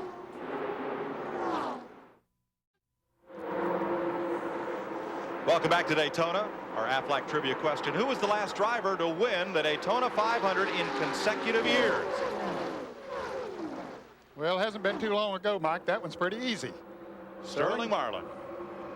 Won it for the team that Bobby Hamilton is driving for today, and Jeff Gordon is trying to win it in consecutive years today. Bobby Hamilton running near the tail end of the lead lap, though, in 28th position. Lee Petty in 1959, Marvin Panch in 1961, and Fireball Roberts in 1962 drove to victory lane in a Daytona 500 run without a caution flag. Fireball was the first driver to win this race, starting on the pole. Mike, I have to wonder if Earnhardt might be getting a little bit of chassis problems. He made a great run up towards the front. Now he's moving out on the racetrack and beginning to show a little bit of looseness off the corner. The back of the car seems to be dancing around a little bit. Earnhardt with Bobby Labonte close behind. 89 laps complete. Let's visit with Ken Squire. The man of the hour is Buddy Baker. That's the big story. His record has stood since 1980 of averaging 177 miles an hour to win this race over 500 miles. Now consider that when he did that, there were 15 laps of caution in that race, and he still powerhoused the field to establish that mark. But it's in jeopardy because as we're coming to halfway, they're averaging 184.7 today. So Buddy Baker's mark that has stood all these years is the one they're talking about in the press center right now. Well, I certainly hope that we don't have a caution. I love the idea of having the record, but I want these guys to be safe for 500 miles, and competition's what the thing's all about. They're doing a great job today. Jeff Gordon trying to take Baker out of the record book right here. 184 mile an hour average. Rusty Wallace right with him. You're in with Mark Martin. Here's Dick Berggren. Mark Martin currently running in third position. It's a bit of a surprise because they got a real late start trying to get their cars ready for Daytona. They were hoping for some rules considerations from NASCAR. They didn't get them. They got started late, and all week long they have been saying, we may not be a factor. We're really not ready for the Daytona 500. But the crew has worked hard on Martin's car. They've done their work on the chassis rather than the aerodynamics. He is flying today. It is, most importantly, a brand new crew and a brand new crew chief. For the first time in 10 years, Mark Martin does not have Steve Meal as his crew chief here at the Daytona 500. And right now he doesn't have a drafting partner, Dick. He's on the outside, and a train's going by him down on the inside. Jeremy Mayfield, number 12, pulls alongside. Bobby Labonte has gone past. I cannot tell you what a great job Jeremy Mayfield's doing at this moment. Derek Cope's going with him in the 30 cars. You see him come across Mark Martin going down the back straightaway there. Jeremy Mayfield's running the race of his life right now. There weren't inches between Cope's car and Mark Martin's when Cope slid across up into the high lane in front of Mark Martin. 190 miles an hour, the thickness of the Sunday paper apart. Kyle Petty on pit road, tire change. Last car on the lead lap in 29th place, but he was the earliest one to pit before Mike, so he's a little off sequence from the others. Jeff Gordon is pulling this train around Daytona, but it's Rusty Wallace, the man who wants to lead. He has not led the Daytona 500 since 1991. He sits there in second place in Roger Penske's number 2. In the last 5 Daytona 500s, Wallace has been running at the finish only once. Earnhardt to the inside on Wallace, who comes right down to slam the door on his nose. Nada. And that means not gonna make it. These guys are going at it right now. You don't only race out of the windshield. You have a mirror in there that's almost a foot wide to look at your competition back there. You'll see right there. He pulled over a little bit, protecting that spot. Earnhardt went to the inside, and Rusty Wallace did the same thing. Rusty saw it coming. He said, no, sir, I'll block that spot. That's mine. Behind them, they're 3 abreast in that pack as they try to get past Nadeau. Ernie Irvan was 3 abreast with Derek Colt. Mark Martin, they are again. It's Michael Waltrip on the inside. Wow, what a drive by Michael Waltrip. Down into turn 3, got a great run off the corner there. The guys were kind of racing side by side. He got a great slide, but look at Chad Little on the outside of the 97 fighting back. That's the green car. Mark Martin, his teammate, both of those Roush cars. Mark Martin on the outside there in the white and blue 6. 5 laps to halfway. In the Great American Race, Jeff Gordon leads Rusty Wallace and Dale Earnhardt.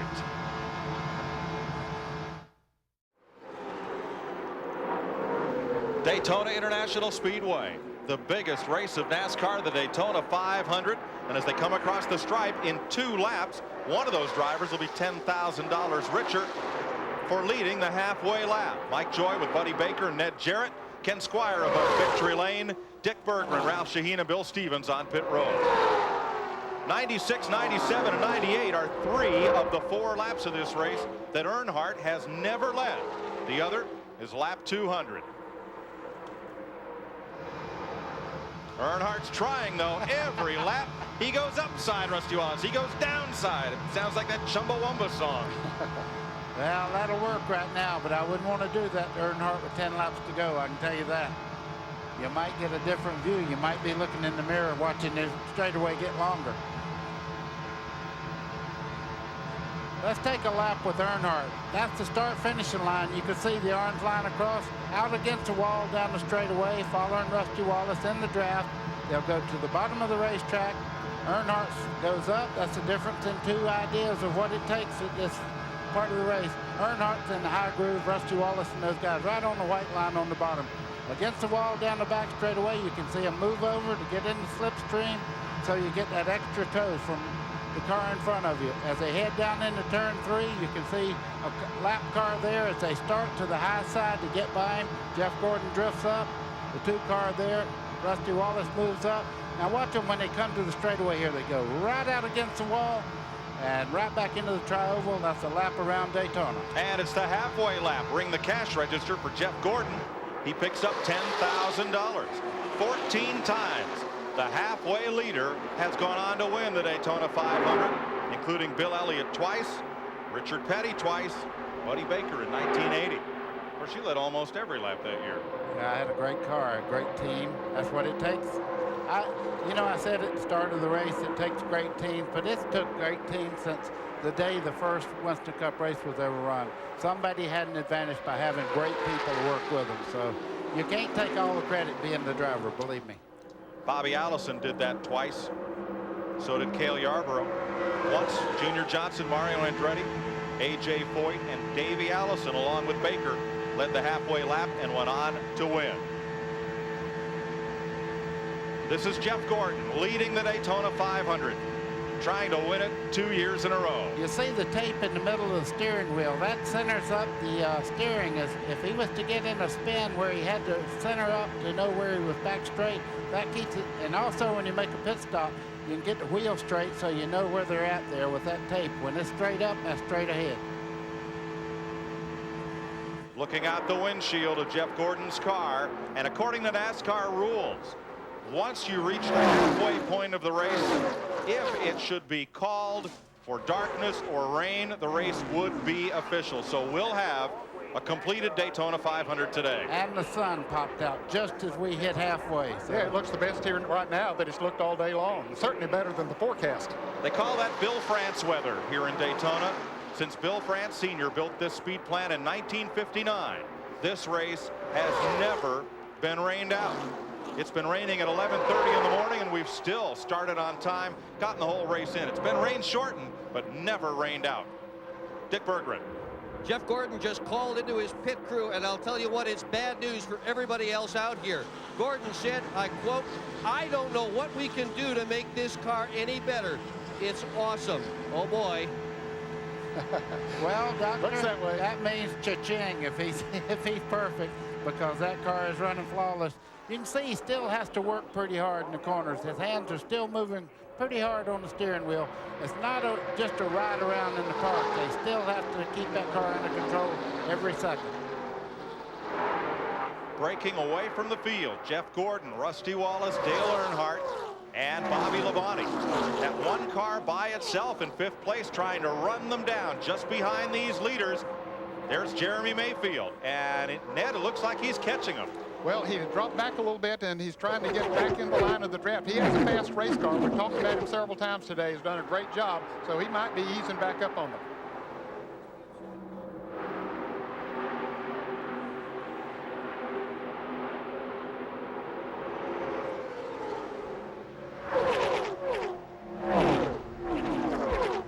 Some people like the opera sound. To me, that's the prettiest thing I've ever heard. When those cars come off the corner like that. Pit stops, buddy. Is this Ernie Irvan? Ernie Irvan's in the pits. He stopped, if you can remember, just a little bit before the leaders flashed on pit stops. We expect the leaders in 2 more laps. Bill Stevens. Down here with Ernie Irvan, this will be a 4-tire stop for the 36 car. Also, they're going to take 1 round of wedge out of the right rear. There you see they're cranking on the back of the car. Right side rubber is on, left side rubber going on right now. They want to get back into the lead draft. It's very important. These Pontiacs are very quick when they're in the lead draft. They don't like to trail anybody, and that was a beauty of a pit stop. That overhead view among the 85 lenses available to Director Larry Cavallina. Most ever for a single location, single day sporting event. And that chrome foil number on the roof of Irvan's car denoting he's one of those 5 cars that could win the $1 million bonus today. And a lap back right now. You can see the leaders putting him 1 lap down right at the moment. After 2 of the first round of pit stops also. But it was a little further on the back straightaway, so he did lose a little bit of time this time to what he did before. Jeff Gordon. Last year, the Winston Cup champion for the 2nd time, and the Daytona 500 champion for the 1st time. Rusty Wallace right behind him. We talked a little bit ago about the sun coming out now. The difference is going to warm the temperatures, and sometimes that makes a difference on the racetrack, especially in the handling of the race cars. So it'll be interesting to see who it helps and who it hurts. Ned, you're correct on that. What you have here, you have a racetrack that has a lot of races on it. And when it gets oil and rubber on it, it begins to get a little slick anyhow, even without the sun. When the sun gets on it, it makes all that stuff kind of greasy, and the cars really change on you. Now a piece of tape going on the grill of Rick Mass' car there, trying to get a little more downforce on the nose of that car. It's running cool enough to permit the use of that tape. Close off a little grill, get a little more downforce, get a little more speed. 4,200, real straight, foot on the brake. Dave got him in. That is crew chief Ray Evernham, former modified racer himself. He's crew chief and mentor to Jeff Gordon, the race leader. Are they going to pit? Yes, they are. All 5 of the, hey, all 10, 12, 14, 15 of the top drivers coming in right now. Feeding time at the zoo. Here they come. 65 miles an hour, pit road speed. Ralph Shaheen. The crew is ready to go here in Jeff Gordon's pit. They come around to the right side of the car. Shane Parslow, Mike Trower going to work with what are known as thunder guns. The impact wrench to spin at over 10,000 RPM to get those lug nuts off as quick as they can. Right side change. They're going to work on the left side. Sticker tires, basically brand new tires going on all 4 corners to Nick Berggren. Wallace just had a great stop. A little bit over 18 seconds. He has beaten Earnhardt out of pit road. Jeremy Mayfield will follow Earnhardt down the 18. Trouble on pit road. Dale Jarrett spinning on pit we road. have another one. More cars spinning. Trouble on pit road. Jeff Bodine hit Dale Jarrett coming down pit road. Jarrett was coming out of his pits. Bodine headed into his. Ward Burton also got tagged to turn around in pit stall. You see him trying to get straight again. And that's going to be a costly pit stop for several drivers, those that had the misfortune of being turned around. Especially Jeff Burton in the Roush number 99, who had to back away from pit wall once the lane was clear and then pull in. Pit stops continue. Dick Trickle, Bill Elliott, Steve Park, Jeff Bodine. Let's show you what happened on pit road as 2nd round of stops under green. Okay, we see the driver. There's Jeff Gordon leaving the pits. Here comes Dale Jarrett right here coming out of the pits. And back there is, he hits, see Jeff Bodine was coming into the pits. He didn't, apparently the spotter didn't tell him another car was on the outside, so he went right out into Jeff Bodine, spun Jarrett down to the inside. And coming into the pits, Jeff Burton coming into his pit stall had to spin out to miss Jarrett. I'm going to make a prediction. He was looking at the wreck and almost overshot his pits and slammed the brakes on and almost spun out. That's what Jeff Burton looked like he did. See right there, oh, he got tagged. I seen something hit him there on the left rear corner. Right front badly crumpled on Dale Jarrett's 88. You see it from that in-car camera. Not all of the leaders have pitted. Joe Nemechek moves up onto the front spot after pit stops. Work on Derek Copes. Chuck Ryder owned number 30. There's Nemechek, number 42. Yesterday's winner in the Napa Auto Parts 300 for the Busch Grand National Cars. You saw that one live here on CBS. Nemechek led 106 of the 120 laps yesterday. It was all but boring behind him, but front row Joe became first place Joe. Dale Jarrett is coming back onto pit road. Since we are still under the green flag, this second stop will be very, very costly. Mikey has a lot of damage to the right front corner of that car. You can see there, the right front tire is flat. Let's show you again what happened on pit road.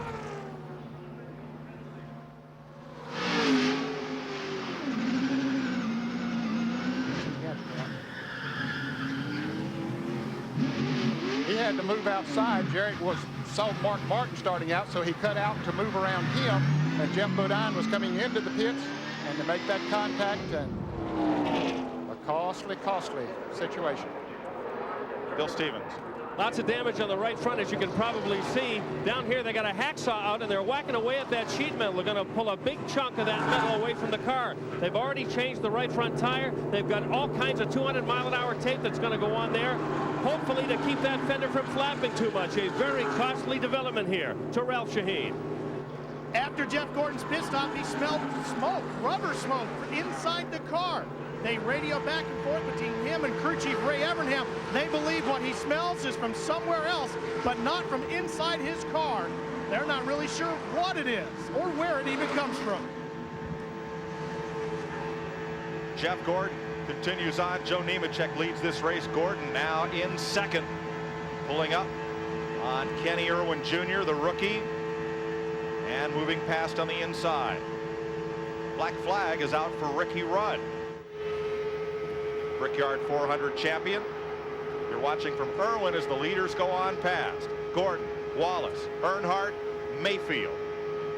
Wow, look at this. They're running 180 miles an hour off the corner. They're turning about 6,500 down the straightaway.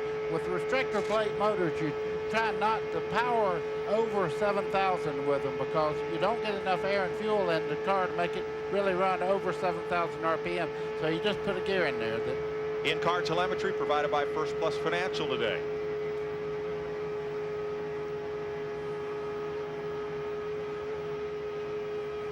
Pit stops continue, but Joe Nemechek, driving for Felix Sabates, leads the Daytona 500. First time he's led this race in 4 starts. We'll be back with more of the Great American Race. We're just past halfway. The Daytona 500, where a moment's miscue can dash your hopes of winning $1 million.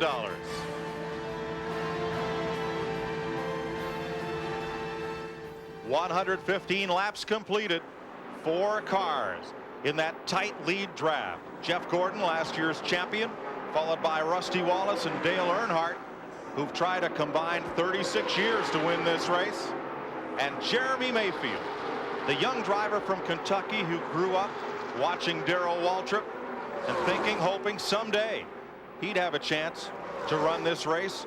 And with this team and their new partnership with Rusty Wallace's Penske team, Mayfield is a serious contender today. Mike, you can see what a gap you had there between the first 4 and Bobby Labonte here running right by himself. He needs some help. Mike Skinner looks like he is now joining up. They may could run him down, but that's a big deficit to try to run down. Bobby Labonte, the pole sitter. Skinner, last year's pole sitter. A little further back, Mark Martin in 7th place. Down on the inside with Ken Schrader, the 8th place car. Schrader driving hurt as they follow rookie Kenny Irwin. Irwin is 1 lap down. And there's Mark motioning to the cars behind him. He's wanting to stay in line right now and try to catch that lead bunch. They know right now they're dead in the water if they don't do something. So they have to try to stay in line and run that front group back down because they are really a good ways back. That group is 3 seconds behind the lead pack of cars. There's what just 3 seconds looks like here at Daytona. From here to eternity. Wow. Not a great deal of, you don't get much help from the draft of those cars up front there. Mark Martin moves to the inside as Irwin, 1 lap behind, pulls over, lets the lead lap cars through. Dick Berggren Eric Cope, who had been a contender early, is on pit road. The problem, a right front fender. They've had contact, and that fender is flopping in the breeze. They're trying to put tape on it, brace it so it'll stay there. Cope now backing up as they try to pry the fender away from the tire. This is oh so costly. They did think they had a shot at the Daytona 500. Not anymore. Ralph? Remember, we took a look at the right front tire of Jeff Gordon's car after the first pit stop, and the tire temperature went increased across the tire. This time, it's even all the way across. That's an indicator that that push that he had in the front of the car is now gone because he's running up front in clean air. Jeff Gordon, your leader, Rusty Wallace, Dale Earnhardt, Jeremy Mayfield. And you're with Dale Earnhardt. Out of turn number 4 and down the front straightaway.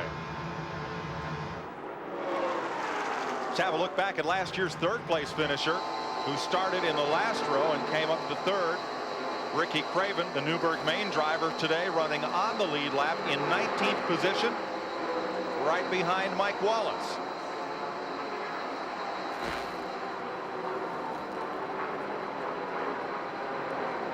Telemetry on board Ricky Craven's car. You can see 180 miles an hour going down in the corner there, 6,500 RPMs. That's John Andretti just in front of him there. They're nose to tail coming down towards the tri-oval on the front straightaway. And the car down on the track apron was Ricky Rudd, headed for the pits. And Buddy, when you talked about the lower RPMs with these restrictor plate engines, when they are unrestricted, as they'll be next week at Rockingham, North Carolina, they turn those things about 8,500, sometimes to 9,000 RPMs. The Daytona 500 is annually a sellout, but there are still seats available at Rockingham, North Carolina on the 1 Mile Speedway for next Sunday's second race in the Winston Cup Tour. Bill Elliott leading a pack of cars. John Andretti driving for Richard Petty this season with Craven and the number 4 of Bobby Hamilton, who was Petty's driver last season. Musical chairs rather common in the off-season in NASCAR racing. Bill Elliott's picked up a pipe plate. Sure does. You don't think he went through the drive-through on one of these pits? No. Don't go there. Now the leaders are able to get away from that second pack, Ned, because they have picked up the draft of these cars about to be lapped. We saw that happen here yesterday in the 300-miler. Some cars pulled away, and they didn't pull too far away from the pack behind them until they started lapping cars. And then when they picked up that draft, like these cars have done right here, then they really picked their speed up. Look at Earnhardt. He was trying to go high on the outside, but I think he got boxed in there. He was trying to go where Jeff Gordon didn't as they came to those lap cars. What he's trying to do is use these slow cars at the pick so he can make a move towards the lead. He's got the lead. Gordon, though, is not going to be denied. Gordon has Rusty Wallace. Earnhardt had Jeremy Mayfield. Side by side, they come down to complete the 122nd lap. Gordon at the stripe, but Earnhardt has Rusty Wallace with him. Gordon's out of the draft right now. They should go right on by him. He's leading Rusty Wallace and Jeremy Mayfield as they go right on by him down into turn 1. Jeff Gordon hanging tough on the inside, trying to get back up in line. And you said they were picking friends. Find a friend there. 2 Fords and 2 Chevrolets in the lead draft. And up front, 2 drivers who have tried a combined total of 36 Daytona 500s to find the way to victory lane. Dale Earnhardt and Rusty Wallace. Jeremy Mayfield now third, and Jeff Gordon, who has led much of this race, back to fourth. There, that blue car is Joe Nemechek, just ahead of the leaders. Nemechek was leading, made a late pit stop, came back out on the racetrack, and now he's at the tail end of the lead lap. There's Nemechek. Pulling pretty quickly, Mike, now that they've caught him, as we talked about those cars a moment ago. Once they get the sniff of that brake, they really pick up. Nemechek drafting Steve Grissom.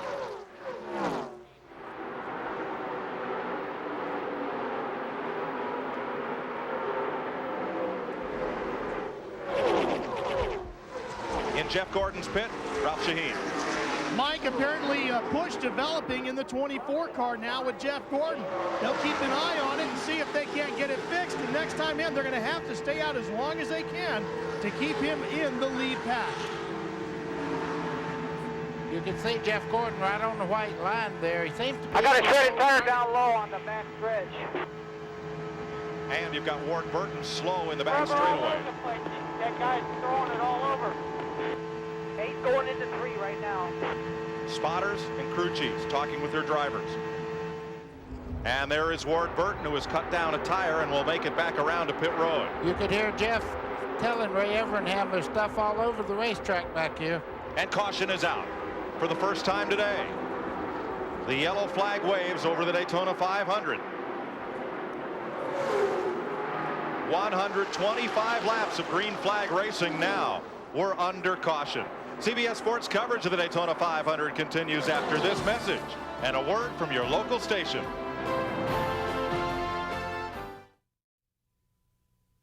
In celebration of NASCAR's 50th anniversary, CBS Sports coverage of the Daytona 500 is sponsored by Ford F-Series. The best-selling American trucks are built Ford tough. AT&T, proud partner of the 1998 U.S. Olympic team. And by the more than 1,800 AutoZone stores across America. We are under caution for tire debris from Ward Burton, and in the run on to pit road, Rusty Wallace got out first, and Mark Martin's Jack Roush Ford is being pushed backwards. Wow. And behind the wall, Dick Berggren? Well, I'm not sure what it is yet, Mike, but we're going to tell you real soon. Apparently, it's a drive shaft we've just picked up on the radio. We're on our way there. We'll bring you the report in a moment. Dale Jarrett's crew is working hard on that right front fender as Rusty Wallace's crew, led by Robin Pemberton, led the race off pit road. We'll be right back. This CBS Sports race summary is sponsored by Brewery Fresh Budweiser, the king of beers. Under caution for the first time today after 127 laps, 317.5 miles have been run. 7 different leaders, lead changes 10 times, and that average speed is still over the Baker record of 1980. 2 cars have retired from the event. Kevin LePage was the first out. A little power failure there, and now Mark Martin behind the wall with the rear end gone on that car. Rusty Wallace at the moment running in front since 1991. 4 wrecks here at Daytona. This has not done well. Take a look at this in 1993. Back straightaway, 190 miles per hour. And he walked away. But his luck in this 500 has not been good. This is his 16th attempt to win the 500. Engine failures, crashes in this race. Some have considered that he may be just a little temperamental on that throttle with all the things that have happened to him. One of the guys that helped him to cure that was Buddy Baker. Let's go to Dick Berggren. Mark Martin's view of the Daytona 500 has just changed. He had been watching it on the racetrack. Now he's looking through his windshield at the cars as they go by. What happened to this thing? Well, we broke a gear trying to get out of the pits there. Just a bad luck thing. I mean, you know, nothing we did. It just happens once every 10 years or something like that. Man, we had a good run going.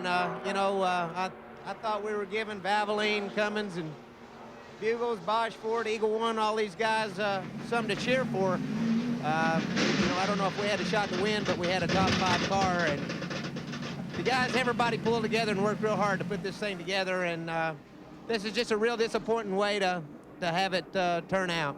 And Mark Martin is yet another of those veterans who has never won the Daytona 500. He'll have to wait till next year, Mike. Finished 3rd here in 1995. He's been trying for a decade and a half to win this race. Getting set for the restart. Rusty Wallace won the race off pit road. Dale Earnhardt, Jeff Gordon. Let's see how the rookies, 6 of them in this race, are faring today. Jerry Nadeau, there he is. Jerry Nadeau, number 13 from Danbury, Connecticut, is 22nd. Kenny Irwin, 25th. Steve Park, 29th. Andy Hillenberg, 32nd. Billy Standridge, 39th. And in the garage area, Kevin LePage among the rookies in this race. So Nadeau leading what is expected to be one of the finest Winston Cup rookie crops in many a year. There are some great drivers with good talent in the rookie chase this year. Ralph? Well, there's a problem with the front air dam on Jeff Gordon's car, and that's why he has the big push. It has been dented in. Now, they have changed tires on this car, but there is not a whole lot they can do to compensate for that. Jeff is going to be dealing with a push for the rest of the day. Aerodynamics are so critical, a component of speed here at Daytona. Green flag.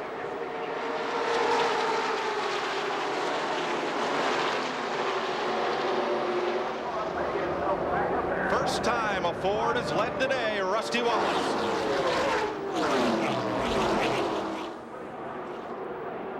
Earnhardt behind him, and Gordon nestled up against Earnhardt's bumper. Rusty Wallace is in a bad spot right now. You see all what they're talking about right on that corner right there is bent back just a little bit on Jeff Gordon's car. That's what they're talking about being bent in.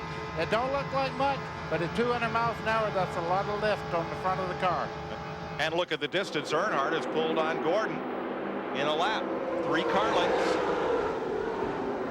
Long pit stops during that caution for Greg Sachs with the hood up. Jeff Burton, Ward Burton, and Dale Jarrett repairing damage to their cars, body damage. Rusty Wallace is in a spot right now. He has 3 good Chevrolets right on his back bumper, and his teammate is on back in the pack there. You can see that Earnhardt's partner right there, the 31 of Mike Skinner, going with him on the high side there. Jeff Gordon starts by. 4 wide in the back straightaway once again. Boy, this could get interesting. Bump drafting. That's what it's all about right there. When you go down the back straightaway, you bump into them. You see, into the lead they go. That was not an attempt to bump Earnhardt out of the way. That's his teammate, Mike Skinner, trying to shove him forward. Absolutely. It's called bump drafting, and that's what you do. It's about 200 RPMs every time you touch him. Bill Stevens. Interesting to see that maneuver in the race. Yesterday during happy hour, we watched that same sequence. Skinner coming up on Earnhardt, tapping him on the back. It may have been by design. 3 wide in turn 2, Dick Berggren. Well, as we watch the leaders, Mike, they're going to have to make one more pit stop before this thing is all done and over with. There's going to be a lot more racing to come before the Daytona 500 is settled. You know how a pack of wild animals can take advantage of one that's wounded. That's what they've done to Jeff Gordon. They've moved him back in the pack. That's all they have to do is just think he's wounded a little bit. They're really on him now. Gordon inside Jeremy Mayfield, number 12, and up against Jimmy Spencer, the man they called Mr. Excitement in the modified ranks in the Northeast, number 23. Keep your eye on that green car. Bobby Labonte been fast all day, high-siding around a lot of this traffic right now and moving up towards the front. Kenny Schrader's back up there in 5th place. 2 of the 5 drivers that have the chance for the $1 million bonus, Ernie Irvin and Kenny Schrader, are up in the top 5. Irvin 36, Schrader 33. There's Schrader up on the outside. Bobby Labonte in the 18 car, the other green car, following along as Gordon moves back up down on the inside. Well, he's got Jimmy Spencer just in front of him. He seems to be able to draft if he can stay in a tight draft, but if he goes out by himself, he's in trouble. Jeff Gordon right up against the back bumper of Labonte as they follow Ernie Irvin, former winner of the 500, down to turn 1. See Kenny Schrader there in the 33, moving 3 wide as they head into turn 1 there. Ken Schrader started that backup car at the tail end of the field, qualified 31st, driving with a cracked sternum from a hard crash into the turn 1 wall in Thursday's qualifying race. But Schrader said, no bones are going to keep me from a shot at $2 million total to win today. Boy, I understand that. That's a career for a lot of people. He's going for it all right now.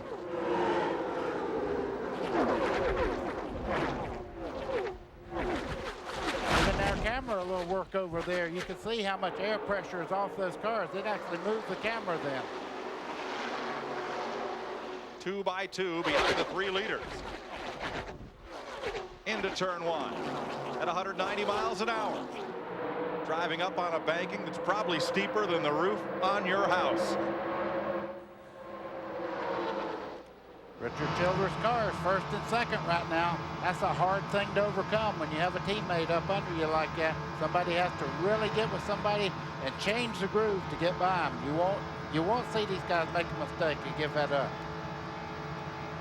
Bill Stevens?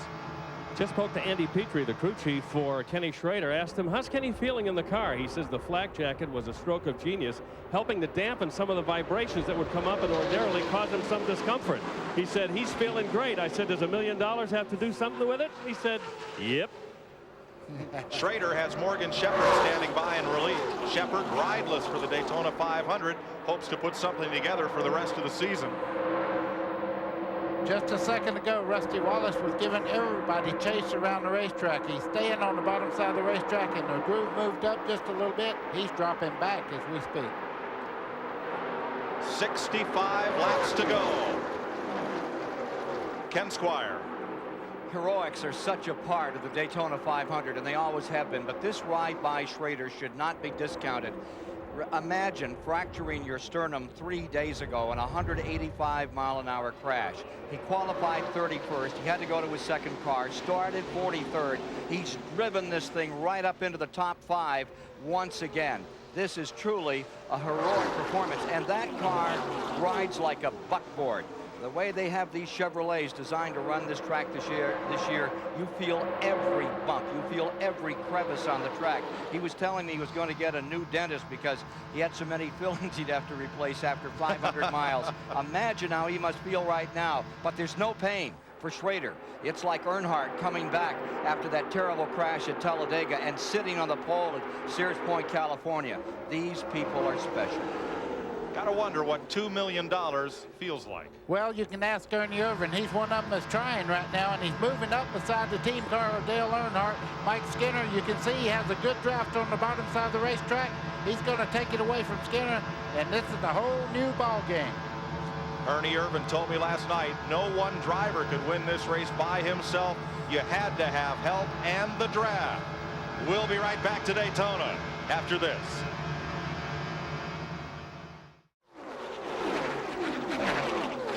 Mike Skinner had vaulted to the lead. Ken Schrader came up with him. Dale Earnhardt dropped to the low groove behind Skinner, and as they went into turn number 3, Earnhardt went under his teammate. Schrader went up high around him. Skinner got kicked back to third. Earnhardt's back in the lead. Schrader's second. You know what that's called? One winner for the Daytona 500. You have to go when you have the chance. That's Ernie Irvin down on the inside, trying to get something going. Rusty Wallace working with him. After that caution, the cars were all bunched up together, and that's where they're still running. Some of these cars are a lap down. There are still 17, 18 cars on the lead lap. Earnhardt and Schrader, how many times have they run side by side together? I hate to say this, but when you get them bunched up like this, anything can happen. Earnhardt to the inside, wants the lead back. And here comes Ernie Irvin with him. Ernie Irvin. That's a brand new ride for him, but it is working like Ernie Irvin's cars always do. Has something to do with the driver, I guess. Of the first 9 drivers right now, Irvin is the only one to taste victory in the Daytona 500. But he and Kenny Schrader are both, as you mentioned earlier, eligible for that $1 million bonus. They're right up there fighting for it. And that would mean a total payday of $2 million. Counting manufacturers, contingency, television money, and then R.J. Reynolds bonus. And for the Mark Martin fans, he is back on the racetrack now. They did get his car repaired, but he is many laps down like What happened to that single file draft of lead cars we had a while ago? Well, all you have to do is look at the laps left in this race. Everybody now, they're pulling the plugs on these things. They know they have to go. Dick Berggren. Well, Richard Childress is watching our television broadcast, and he's watching his 2 cars, the 3 and 31, jockey back and forth. What do you make of this, Richard? Well, you know, he was sitting there and pushing. They had a run. He had to go. I just told him, Mike, you know, I was telling him just try to sit there, and they had a run, so he had to go. Got him 5 points. Now he's back there. Hopefully we can just settle in, and hopefully we have them both there at the end where they can help each other. Who's supposed to win this thing, the 31 Skinner or the 3 Earnhardt? Well, you know, a car owner is kind of like two kids. Who do you want to give a piece of candy to? But, you know, my heart's got to be with Dale Earnhardt, but we all owe it to Lowe's and everybody with Mike Skinner. If he's got a chance to win, he's got to try to win it. Well, there's a diplomatic answer for you, Mike. It certainly is, from the owner of a two-car team. Half-Lack trivia question. Who has started the most Daytona 500s before winning the great race? Buddy Baker, 18. I was about to say Darrell Waltrip, but Darrell he won it in his 17th year, I believe. Well, he won it in his 18th start. And look here, 3 wide out in the Ned, trial this is here. not trivia here. This is the real thing. 3 wide at 200 miles an hour through the tri-oval. And that is a turn there. It is a turn, and Dick Trickle's in the middle. They're still 3 wide. You're with John Andretti, the Pepsi 400 winner here in July, a race that will show for the first time ever at night this July 4th here on CBS. Well, I can't wait to see 43 cars under the lights here at Daytona. I got to see history when Earnhardt made a few laps the other night. It was absolutely beautiful. The car looked like a diamond out there. The people cheered the whole 20 laps that he ran. And they expect a packed house here in Daytona for the first ever Pepsi 400 run at night. And you'll see it live in prime time here on CBS. Earnhardt the leader, Irvin in second, Rusty Wallace in third. 56 laps to go, Ralph. A tip of the hat to the Fab Shop guys on the number 2 of Rusty Wallace. They work day after day. They only got 2 days off at the end of the season, Christmas Day and Thanksgiving Day. Crew Chief Rodman Pemberton, he gets 3 weeks off a year. He's only had 5 days off in all of 1997. They built over 7 Taurus chassis leading up to the Daytona 500. And that great body work has gotten Rusty into the thick of this year's Daytona 500. Now that inside lane is moving forward, Ralph, and the reason is Mark Martin, the lapped car up ahead. Earnhardt could sniff out a draft off that white and blue machine of Martin. I'm watching all these guys right now. Outside line's fast 1 lap, inside lane is fast 1 time. The biggest thing right now, you don't only have Earnhardt with a lot of help, other people are getting great toes around the racetrack. Back down to turn 1, 146 laps complete. Bill? I just spoke to Ryan Pemberton, the crew chief for Ernie Irvin. I said, are you starting to make some deals on who's going to run with you for the finish? He says, nope, it's happening too fast. 135 miles to go.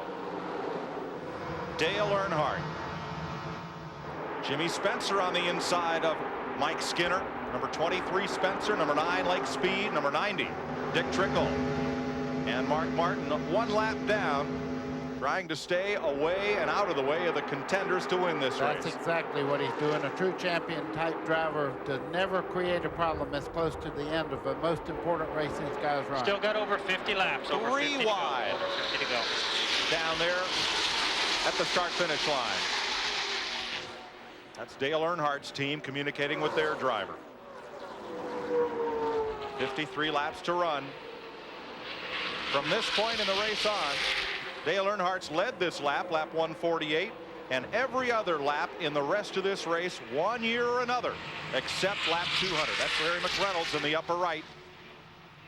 Well, Earnhardt's running super well, but just behind him is a young guy on the move right now, Jeremy Mayfield.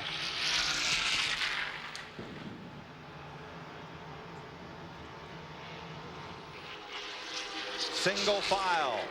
The lead pack comes down to the start-finish line. Earnhardt, Irvin, right behind. There's Ernie Irvin's Pontiac. He moved out of Robert Yates Ford at the end of last season. That's now driven by rookie Kenny Irwin Jr. Jeremy Mayfield is 3rd. Rusty Wallace 4th. Teammates: Ken Schrader 5th. Jeff Gordon in 6th. Mike Skinner, Jimmy Spencer, Bobby Labonte, John Andretti, the top 10. We'll be right back.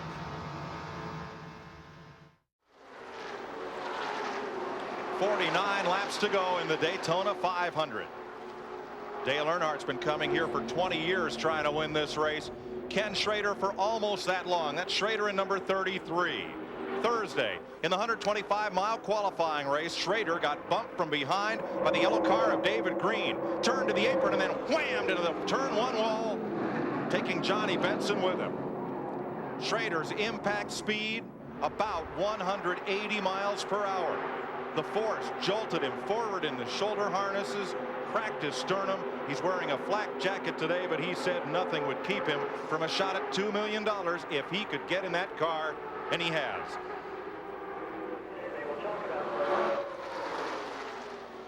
Coming up next, men's ice hockey and figure skating from the Olympic Winter Games in Nagano, Japan.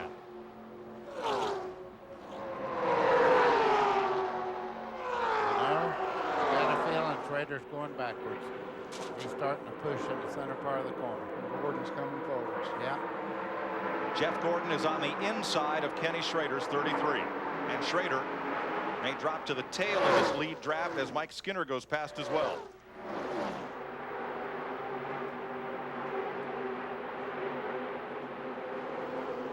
Dale Earnhardt leading Ernie Irvan. 48 laps to go. One pit stop will remain. These cars get about 5 miles per gallon and hold 22 gallons of fuel. Mike, I think Jeff Gordon may have changed his driving style just a little bit. That car seems to be working on the bottom of the racetrack again. He was pushing out a little bit, getting into turn one not too long ago. Looks to be working quite well. He's moving back up on the lead cars now. These are the two leaders.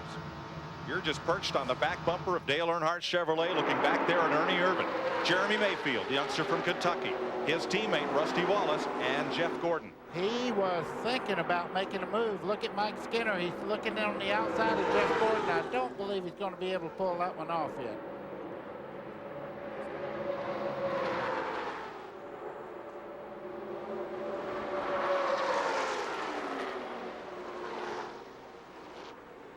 Single file, the first 7 cars.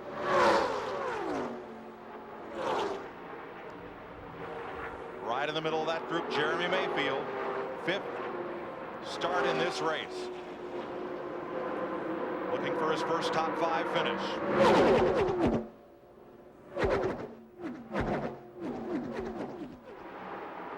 Still a lot of jostling back in the pack and a lot of drivers that won't give up on their chance to win the 500, but they have to catch this pack to do it. Ed, it looks like that second group, they look like they're closing in on the leaders just a little bit. Jimmy Spencer's pulling that second group right on up through there. John Andretti's right with him. You can see there's about a 15th car length difference, but they are coming like a storm right now. Right now, we've run far enough that if I got a caution here the next 5 or 6 laps or something, probably just going to do 4. It's like we've run far enough and got far enough to go.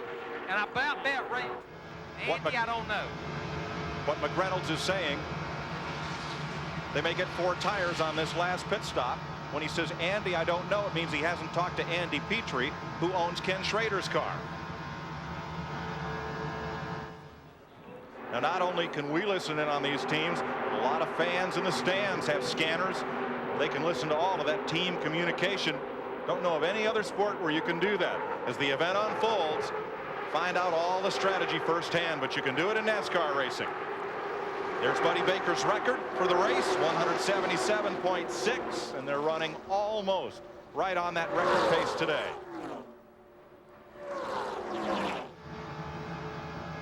See the tremendous travel in the front of Ernie Irvan's car as he comes through the corner there. That front part of that car is 3.5 inches from the ground. It's dragging going through the corner. That's how much the cars are moving in the middle part of the corner.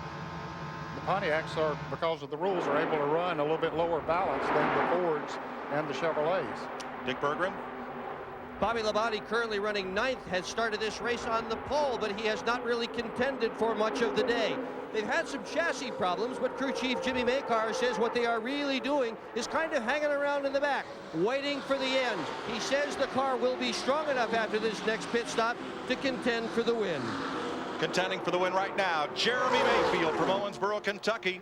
That number 12 moves up to 2nd place. Team cars working together. Jeremy Mayfield's getting a great tow. You see right now, Rusty Wallace's teammate right behind him. They just moved up there, went right by Ernie Irvan, took over 2nd and 3rd place.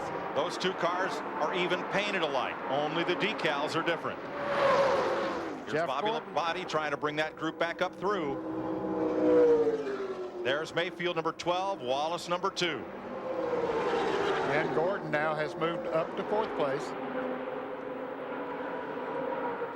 Mayfield pulling in on Earnhardt, the race leader. 5th appearance in this race. Drove for the Sadler brothers. Drove twice here for Cale Yarborough. Got a top 20 finish out of it. And last year for this team, Mayfield finished 6th in this race.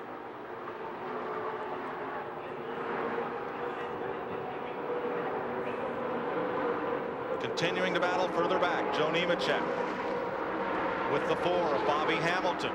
New driver for Larry McClure this year, that yellow car. 99, Jeff Burton, accident damage. And number 16, Ted Musgrave, the blue and yellow car, just ahead of his teammate, Mark Martin. And Mike Wallace in that white and yellow 73. 159 laps complete this time by. Dale Earnhardt leads it. CBS Sports coverage will continue after this message and a word from your local station.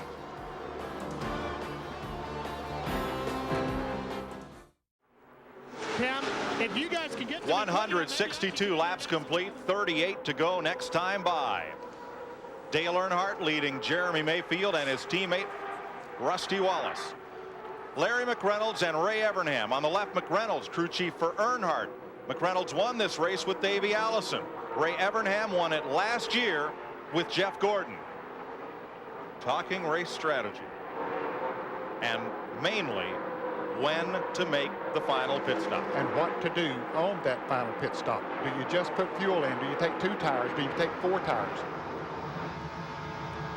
I wouldn't be surprised to see a splash and go this close to the end. For somebody, or maybe all of them. Jeff Burton has come back to pit road. Word from the scanner is they may have lost an engine on Burton's number 99. A lot of smoke from under the hood. And also being pushed back towards the garage is the car number 1 of rookie driver Steve Park. He's going to be out of it. I better explain what a splash and go is. That's about 2 gallons of fuel and just going right back on the racetrack as fast as you can. Ralph? Well, Larry McReynolds told Ray Evernham he would be back in about lap 170, which is just about 7 laps from now, to figure out exactly what they're going to do. We have also seen members of Kenny Schrader's team down here as well, Dick Berggren. Yeah, we've also had Robin Pemberton down here. He is in right now. Earnhardt's pit. Have you guys cut a deal? There are no deals. We're just discussing some things right now. How many tires are you going to take when you pit in? When will you pit? We don't know what we're going to do yet. We're discussing things. That's coy. Well, Robin Pemberton is the crew chief for the 3rd place car of Rusty Wallace. That was Kevin Hamlin on the left. Mike Skinner's crew chief, talking with the car that is also owned by Richard Childress and engineered by Larry McReynolds. I think there's as much hard running up and down pit road as there is out on the racetrack right now.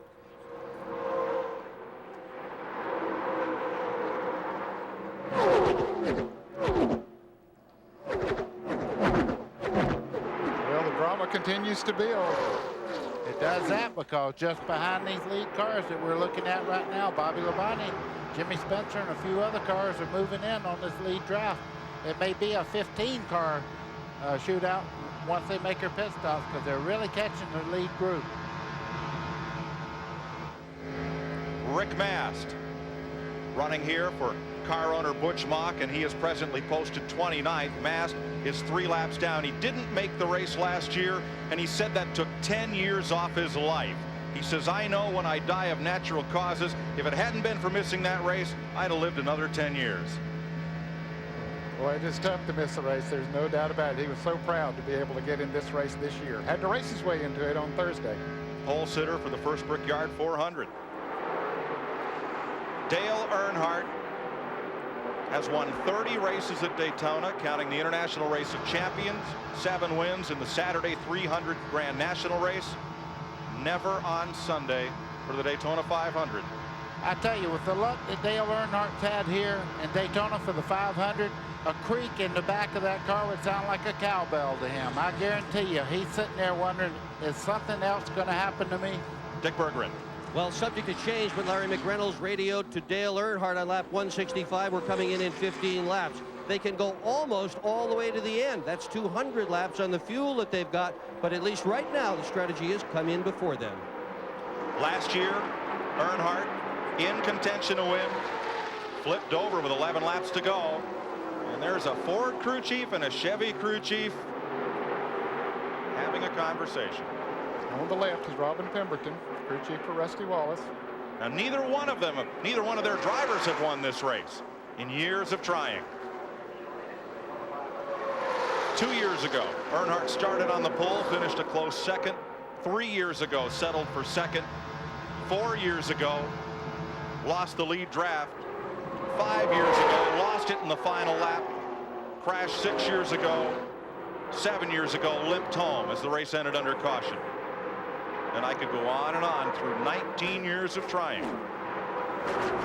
Mike, I was just looking over turn 1. The black skies are over there. I'm sure these drivers are starting to look at it and say, man, this thing might end before the end of the race, because it is getting dark over there. Everybody has to be aware of bad weather. And if they get a report that there are showers in that area, then that's going to make a difference in these pit stops.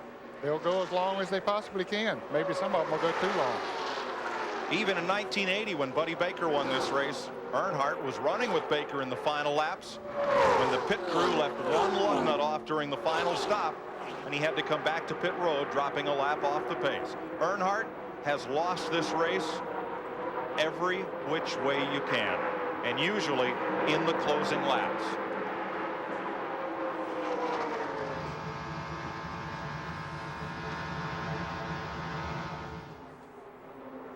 Jeff Gordon aiming to be the spoiler in Earnhardt's party or Wallace's celebration. The 1997 champion sits in 4th place behind Earnhardt, Jeremy Mayfield, and Rusty Wallace. 31 laps to go next time by.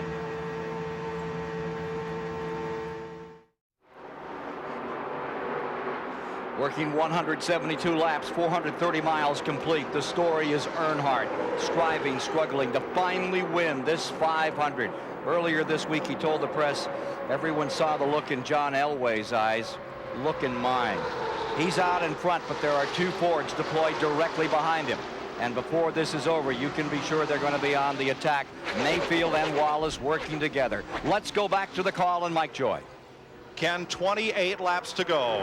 8 times in 19 years, Dale Earnhardt has been in this position at this juncture of the race in the lead. 4 times with less than trouble on the backstretch. 1 car, 2 cars go sliding down the back straightaway. John Andretti. Robert Presley, I believe, was the other car. And Andretti swerves around as they get down to the grass, and we are under caution. So that takes all that pit strategy away, because they'll be able to make their pit stops under caution. All that wheeling and dealing. New deal. Chilly day. Hot racing on the track. It's only the 2nd caution of the afternoon, and it comes after 173 laps are completed, beginning lap 174. There are 15 cars on the lead lap, make that 16. Earnhardt, Jeremy Mayfield, Rusty Wallace, Jeff Gordon, and Ernie Irvan. Mike Skinner, Bobby Labonte, Ken Schrader, Jimmy Spencer, and Ricky Craven, the top 10. Then Kyle Petty, Michael Waltrip, Bill Elliott, Terry Labonte, Chad Little, Bobby Hamilton, and Lake Speed. 17 cars on the lead lap when they form up for the restart. But first, pit stops. Here's what happened out of turn 2.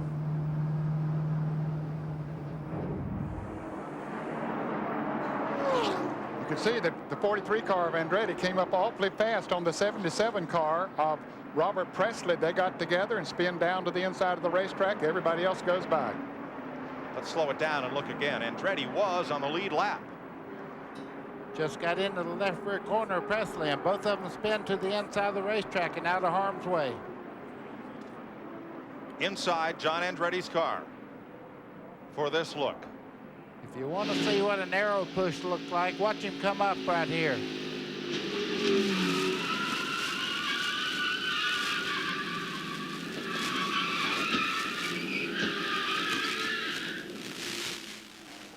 Quickly gets to those gears and gets it on out of there. He has made a pit stop. And that makes me pretty proud of my Sunday job up here. I'm not in that windshield behind that steering wheel anymore. Pit road will be the center of action as Dale Earnhardt leads Jeremy Mayfield, Rusty Wallace, Jeff Gordon, and every one of those 17 cars on the lead lap. Dick Berggren, Earnhardt coming down pit road for what will be his final pit stop if all goes well. The plan, take 2 tires. That's what Rusty Waller's plan is as well. Let's go to Bill. Rusty Wallace is in. Robin Pemberton said to his gas guys, get 1 can in and don't worry about it. Let him get out of here. Right side tires only. He's away with Mayfield. Earnhardt has the quick pit stop. It'll be Earnhardt leading the charge off pit road. And his teammate, Mike Skinner, gets out second. That could be a major reminded point. of a conversation we had yesterday, where to win the Daytona 500, you'd have to have a friend, and Earnhardt has his teammate right behind him. You got to remember something else. So his teammate wants to win the Daytona 500. 2 teammates. That's 2 teams right there. The first 4 position. Buddy, this is going to be good. Get a good hold. 25 laps to go next time by. Earnhardt made a great pit stop, but you got to hand it to those guys in the 31. They were back in 5th place when they came in. Now they're in 2nd place. They really made a great pit stop. Now, even leaving the pits, they're subject to that 65-mile-an-hour speed limit. So it's who gets their job done first and who gets up, out, and into the lane. Bill? Robin Pemberton very unhappy with that pit stop. I asked him, not enough fuel in the car? He said no, too much. He thinks they took too much time. They wanted to get out before Earnhardt. They came out in 4th place. And that track position is so important. You know, they actually time how long it takes to dump a gallon of fuel in these cars, so he knows when it's too long.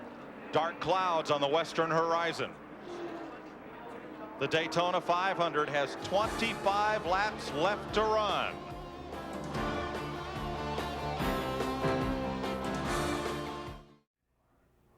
This CBS Sports Race Summary is sponsored by Texaco, a world of energy. As we get down to the last 25 laps at 174, 435 miles complete, 8 different leaders. Lead changes 13 times. The average speed just under Baker's record from 1980 at 176.1. A couple of cautions out here, and the cars and drivers that now are saying what should have been include Kevin LePage, Ricky Rudd, Steve Park, the rookie, and now Jeff Burton. Field is getting set on a restart, and let's rejoin Mike Joy. Don Hawk with Dale Earnhardt.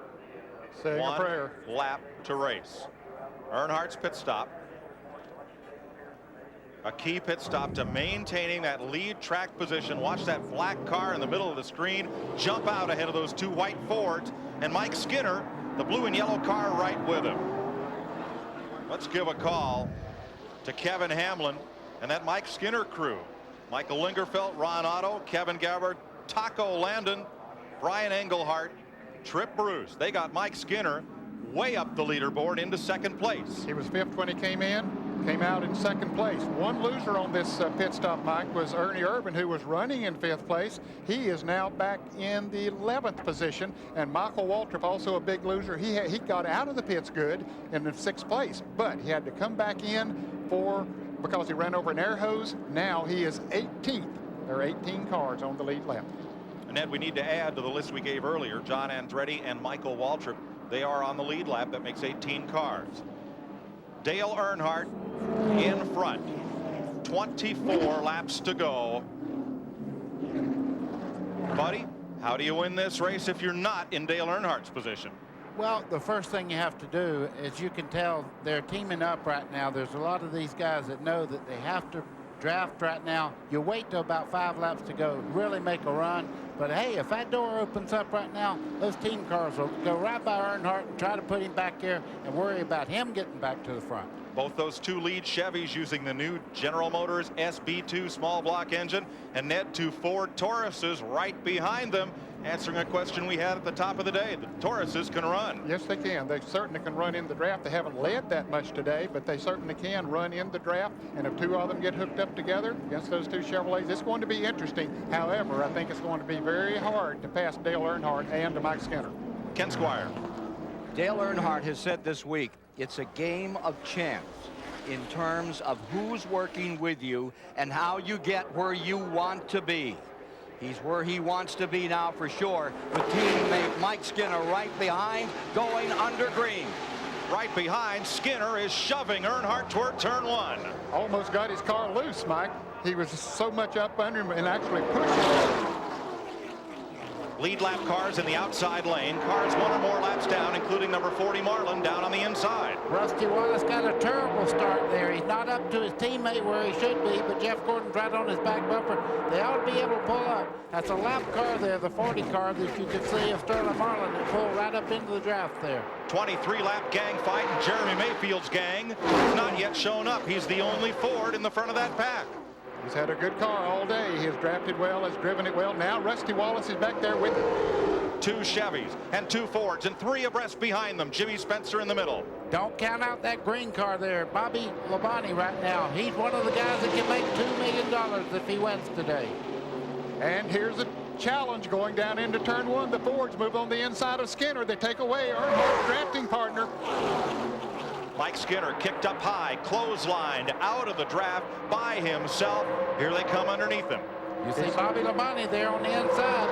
You can see that Skinner's fighting back on the outside. Bobby right by himself. That's not a good place to be. Behind us. Did he get to third? Did he get to third? Where'd he get to? Sounded like Ray Evernham talking to Jeff Gordon. He got to 4th is where he got to. And Bobby Labonte is still running side by side with Mike Skinner back there. That's not good. Well, the first 4 broke away just a little bit. They still got 22 laps. Remember that air dam. That is Ray Evernham telling Jeff Gordon that air dam is bent up. Stay in line as long as you possibly can and take advantage of the draft off the car ahead of you. Jerry Nadeau, number 13 in the middle of the pack. He's the highest rookie in the race right now. 1 lap down in 22nd spot. Great debut for the road racer from Connecticut. Mark Martin's wounded car way down to the inside. Getting out of the way. He knows he's laps down. He's just letting these guys go after it. Buddy, how tense is it to be this late in a race in the middle of a pack like this? Well, you see Bobby Labonte in the green car there. He has Jimmy Spencer and all. The tension is unbelievable because you're doing everything you possibly can, inside, outside, trying to get somebody to go with you. Coming up on Mike Skinner. He's trying to make a move there. You see him go inside, got cut off, went right back to the outside. They're not waiting anymore. They're making their moves.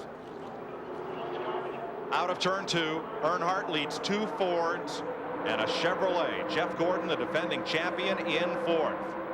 7 times at this point in the race. With 20 laps to go, Earnhardt has been the leader.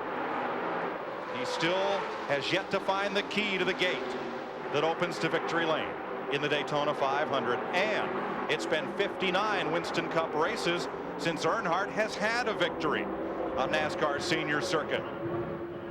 3 abreast further back. Rookie Kenny Irwin in between Jeff Bodine and Ricky Craven. Ned, those 2 Fords are linked up behind Dale Earnhardt. Now, each time they've gone to turn 1, there's Rusty Wallace. He's darted inside, he's darted outside. But even with Jeremy Mayfield right behind him, he cannot yet get alongside Earnhardt. So far, maybe it's a little bit earlier than they would like to make those moves. They sort of test them out, but they also got to look in their rearview mirror right behind Rusty Wallace is Jeff Gordon, and they know that he's going to stay a player in this thing. Bobby Labonte has caught back up to them as well. As Buddy said, he has a fast Pontiac, so it's going to be one kind of a shootout here. And just behind the green car there, that red and white car, that's Jimmy Spencer, a past winner here. He'll let it all hang out too when time comes. In preseason testing, when the Fords came down here to run, Buddy Baker came down here as a consultant with Jeremy Mayfield and with Rusty Wallace. You went out and ran with Rusty, pointed out a couple of things he might try. Want to share one with us? Let's watch this race. I tell you what, they do a great job. Rusty knows how to drive. I would just stand here, but it helps me a lot in the booth. At least I do know what these cars are doing right now. You can see Jeremy look on the inside. His teammate just about put a move on him there. If he makes the wrong move, Rusty's going to go because he wants to win the Daytona 500 as much as Jeremy Mayfield does. Earnhardt looking in the mirror going, what do I do if they come on the outside, inside? Not since Jerry Cook has there been a mirror driver in this business of the caliber of Earnhardt. That's right, and he knows that I mean, all he can do. Here's Gordon making a move. Bobby Labonte coming with them. Contact there between Gordon and the 2 cars of Rusty Wallace. And now Bobby Labonte gets a run up on the outside of Jeff Gordon. So he'll go around him. He was going to go with him. And that split up that lead draft. Here's Michael Waltrip down at 21 coming back. We said that he dropped all the way to 18th. He's all the way up to 9th. And coming closer. They go 3 wide trying to gain track position at Gordon's expense. And that leaves these 3 to settle it. And Dale Earnhardt has to be grinning. Boys, keep them 2 by 2 back here. And it's a 3-car shootout instead of 15 cars going forward on the last lap. Yeah, but I believe Bobby Labonte's going to be back up there before this thing's over. Oh, guys. he's strong. Yeah, You're right, he's coming. man. There he is. He's right back there now. They're high. You want it. 16 laps to go. Started to say there a moment ago, Mike, that Dale Earnhardt, all he can do is just hold that thing wide open, keep it down to the low side of the racetrack where he's run well all day long, and just hope for the best. 40 miles left to race. Dick Berggren. Larry McReynolds, how nerve-wracking is this? Well, you know, it's all out of our hands now. You know, I feel like we've got the best driver that's ever been at Daytona leading this pack right now, but you got team cars behind him, and darn, I wish they'd shorten this race today. Obviously, they're not. We just have to see what happens. Okay, Larry, boy. thanks. Good luck. Well, we look over there, and that dark cloud doesn't look quite as dark right now down into turn 1 as they still continue to run 3 wide back in the pack. It's nowhere near as dark as that dark form that looms in front of those 2 white and blue Fords. Dale Earnhardt. But as Richard Childress reminded Larry McReynolds at this point in the race last year when Larry said, "Is it looking good?" Childress just looked at him with a stern face and said, "We've been here before." Yep. Mike, is still 15 laps and anything can happen. Look back here, 4 wide down the back straightaway. All trying to catch these 3. We'll be lucky if we don't have a wreck before this thing's over with all those cars running that close together back there jockeying for position. Here they are, 3 wide again. Middle of the pack, the green car, Chad Little. Down low, Ernie Irvin trying to come back up with the leaders. And outside, Ricky Craven in 12th place. You're with Craven. That's Jerry Nadeau just ahead. Bill Elliott down on the inside. Ooh, Chad Little comes up almost into Craven. That's exactly what Ned was talking about. Rooting and gouging now. They're moving up on each other. Tire marks are the thing of the day right now. Chad Little gets free of that pack, and way down to the bottom goes Irvin. Irvin scratching and clawing his way back to the front. He's racing for $2 million. 14 laps to go. Can we hold our breath that long? Can they? If I was driving Earnhardt's car, I would hope these guys were smart enough just to stay behind me until the real time comes. If you made a move right now, you might go from 2nd to 15th, get back there where they're running 3 wide and have no chance to win. Yeah, now is not the time to make a move up front. Of course, Earnhardt, he's making the moves that he has to make, and that's just a hold of the pedal to the metal, as they say, wide open all the way around this racetrack, and hope that on the last lap or whenever they decide to make their move that those 2 Fords get side by side back there or side by side with another car, and that'll free him up. 12 to go. Next time by, a lot of checking up in the middle of that huge pack as these 7 cars have gone single file. Earnhardt, Mayfield, Rusty Wallace, Bobby Labonte, Jeff Gordon, Mike Skinner, and Jimmy Spencer. Yep, we have a group now that really know how to run this racetrack.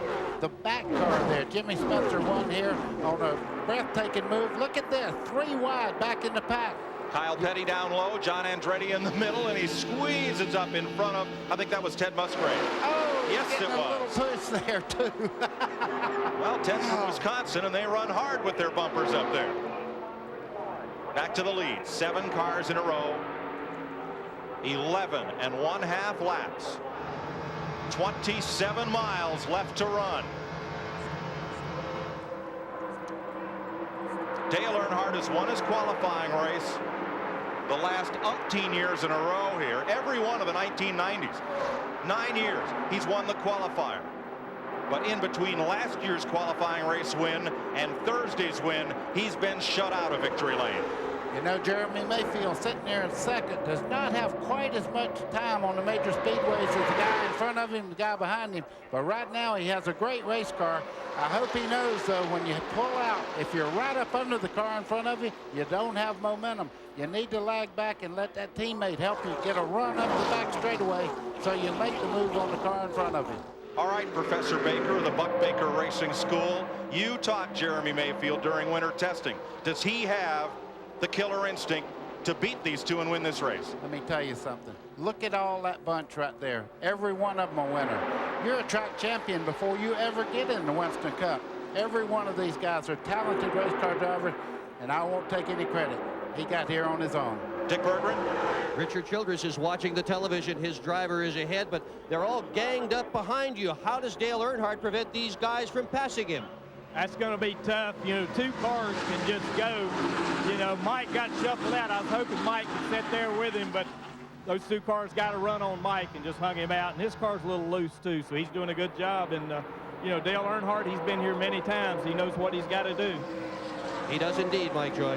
And those 6 cars in the lead pack may be about to become 12. Just watching Jeff Gordon, he had dropped back and gotten himself back in that group back there. Now he's running the front group back down there. Has some good drafting partners with him.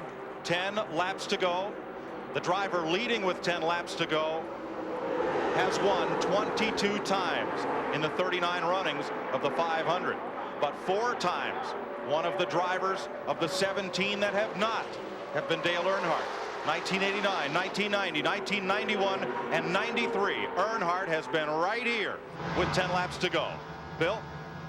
I'm with Paul Andrews, crew chief for Jeremy Mayfield. Kid's doing a great job, but what happens next?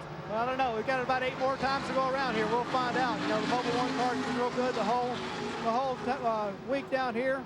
We feel like we're in pretty good shape. We feel like we've got a real good car. But, you know, there's a whole line of cars right behind us. So one wrong move, we could right in the back. But, you know, we're real excited to be here in the position we're in, and we're going to go for the win here in a little bit. If Jeremy goes, will Rusty go with him?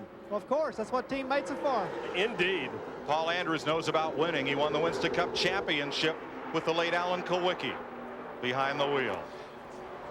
They're still running average laps of almost 188 miles an hour, and they're getting close to that 500-mile mark. 8 laps to go. 20 miles, buddy. Guys, it hadn't been long. We had 4 cars in a breakaway draft. You have many cars now in contention. You see Rusty pushing up a little bit. Bobby Labonte looking on the inside as they head down the back straightaway. Labonte has Jeff Gordon with him. Mike Skinner to the inside. Rusty Wallace goes down like Cale Yarborough and Donnie Allison did on the last lap in 79. And here is Bobby Labonte on the outside, the green car. Jeremy Mayfield fighting back on the inside there. Jeff Gordon just up under him as they come down towards the front straightaway. It's a dogfight as these guys, Jimmy Spencer makes contact there.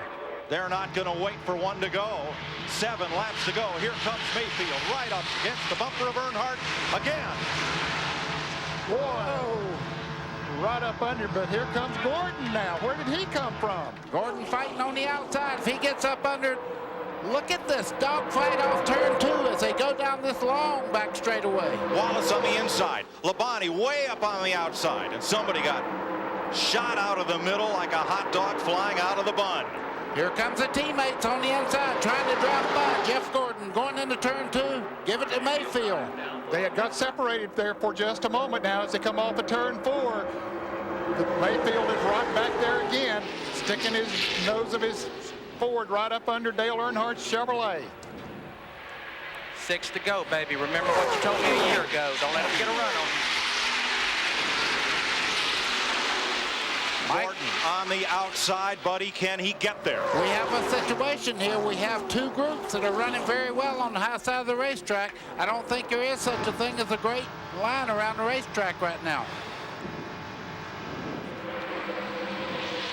Wow. Now the teams and the manufacturers are split up. It's Chevy, Ford, and nobody has a teammate next to them. Let's see what Earnhardt's doing right now. Right on the white line around the bottom of the racetrack here. That groove you see from the white up there, that's the racetrack. The rest of the flat part of the racetrack, right out against the wall. You can see him heading into the dog leg here. He'll go right down to the bottom. 5 to go. He's protecting that low line. Now he'll come back out here. Ray Evernham tells his driver, Jeff Gordon, 5 laps to go. And look, 16 cars are in contention to win the Daytona 500. Remember 1979, when going into turn 3, Cale Yarborough and Donnie Allison crashed. Richard Petty was in turn 1 at the time. and led Darrell Waltrip and A.J. Foyt to the checkered flag. You don't need to be on the front of this train to win, but it sure helps. Lady, we feel just like you do up here in the broadcasting booth. Not a one of us are sitting down. I just got out of my chair, as a matter of fact. Off turn 4, where David Pearson and Richard Petty crashed on the last lap of the 500 in 1976. Pearson limping across with the victory. Everybody trying to get themselves in position. They know that they're back there in 5th or 6th place. They're not in position to win the Daytona 500. Bobby Labonte is in a bad position there right now, running side by side with another car. Ernie Irvin has worked his way back into contention right now. He's under Bobby Labonte. That's the group running side by side back there. That's not a good thing with just few laps to go, though. Going to be 3 laps to go. Down to the inside comes one of those Fords. They're 3 abreast once again. Wow. Rusty made the pass on Jeff Gordon down the back straightaway. Now the car in front of him's a teammate. If they work together, they could have a chance at Earnhardt near the end here. And Buddy, he made that pass without the help of another car right on his bumper. That was pretty impressive. 3 laps to go. Any one of these cars could win it. Earnhardt, Mayfield, Wallace, Schrader, Bobby Labonte in prime position. Jimmy Spencer coming up on the inside. There's Labonte trying to go on the outside of Rusty Wallace off of turn 2. Can he make that pass? And also, Ned, he split Rusty from his teammate Mayfield. And Jeff Gordon's dropping back. That looks like a problem on Gordon's car. He's completely out of contention here. Into turn 3, where Leroy Yarborough beat Charlie Glotzbeck on the last lap in 1969. Look at Bobby Labonte coming up on the outside by himself. He got a little help from Jimmy Spencer. Oh, Jimmy Spencer. Spencer bounces off the wall, keeps on trucking. 2 laps to go. Big time hit by Spencer, but I told you Bobby Labonte was moving just a little while ago. What a muscle move on the outside. Fastest qualifier here for the 500, showing his muscle now. 3 makes in the 500, Chevy, Pontiac, Ford. That's how they run. But Earnhardt has a benefit. There's a slow car up ahead. And there's trouble coming off of turn 2. Some cars get strangled. It might be this. Whoever gets back to the start-finish line, they'll get the white and the yellow together. Lake Speed and John Andretti tangle as the leaders head for turn number 3. Andretti and Spencer got together. This could be the Daytona 500. Bobby Labonte goes to the outside. Labonte up high. Earnhardt uses the lap car of Rick Bass as a pick. 20 years of trying, 20 years of frustration. Dale Earnhardt will come to the caution flag to win the Daytona 500. Finally, the most anticipated moment in racing. If John Elway can win the Super Bowl, Dale Earnhardt said he could win the Daytona 500. And if he comes around under caution to complete this final lap, the taste of long-awaited victory will be his. Wow, what a drive by Dale Earnhardt, doing everything he had to do today. And Bobby Labonte saying, boy, I needed that last lap. At the top of the show, you saw the steely eyes of Dale Earnhardt. I'll bet they'll be tearful when he pulls into victory lane. Let me tell you, it'll make the strongest man on earth cry when you win this race. It's special. Bobby Labonte comes across the line to the caution flag in 2nd. Jeremy Mayfield's Ford 3rd. Kenny Schrader with a shot at that $2 million bonus, as did Bobby Labonte. Checkered flag. Dale Earnhardt finally is a champion of the Daytona 500.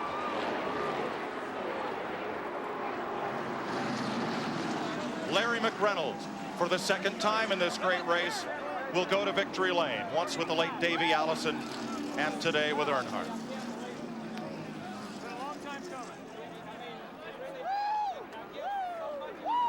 The run to the caution flag from turn 3.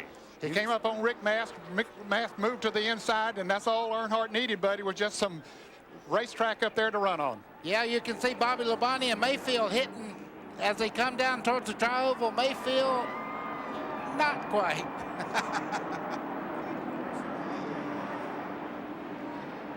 There's the crew, Larry McReynolds and his team looking at Earnhardt. Big hug from Richard Childress, the car owner. What Dick a Bergman. chance to win the 8th championship. Momentum.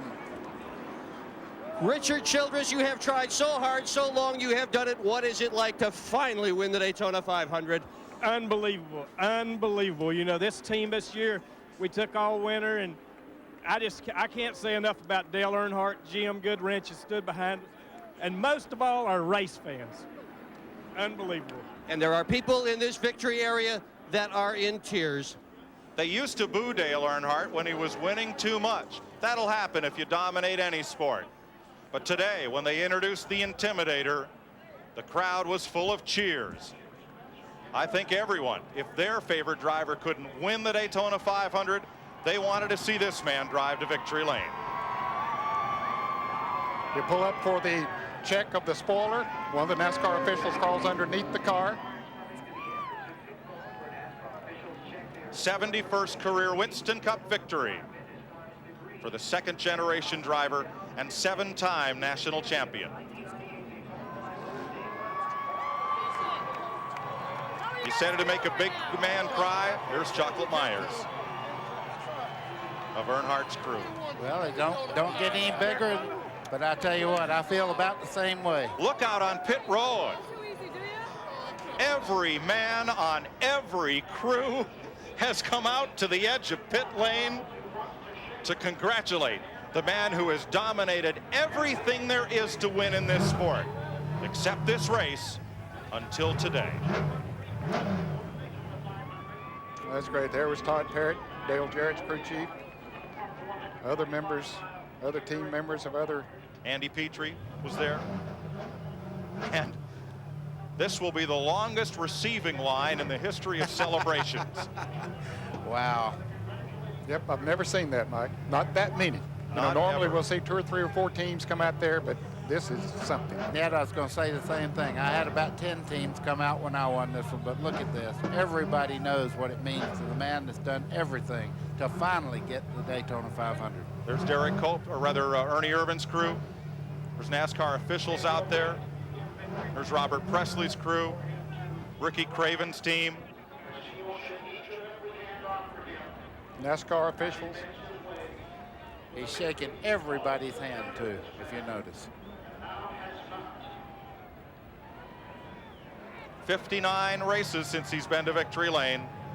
19 Daytona 500s. Twice he led at the white flag and failed to take the checker in first place.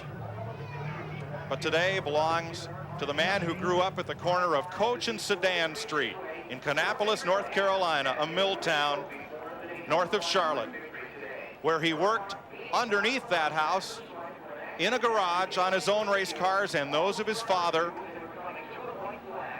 to become one of NASCAR's 2 greatest champions. He and Richard Petty, the only 2 drivers with 7 Winston Cups on their trophy shelf. Mike, he's a long ways from victory circle yet, and the crowd's building. And Earnhardt, along with Bobby Labonte, Jeremy Mayfield, Rusty Wallace, and again Ken Schrader, will have a shot at that R.J. Reynolds $1 million bonus when they post it next time later this season. Last year at Darlington, South Carolina, some question Earnhardt's ability to go 500 miles when he blanked out on the first lap at Darlington, South Carolina, and had to climb from the car and go to the care center. Watch this circle. He's going to spin out. There goes the grass. Yeah. Goodbye. A smoke show. Like the fellow who drives his Craftsman truck, Ron Hornaday, likes to do when he celebrates a victory. And now look at that throng. Can he get to victory lane from here? He's going to have a lot of help from a lot of security people to get there, guys. it looks like. I want to hear what he has to say. Don't worry. He's won at this racetrack 30 times. He, better than anyone, knows the way to victory lane.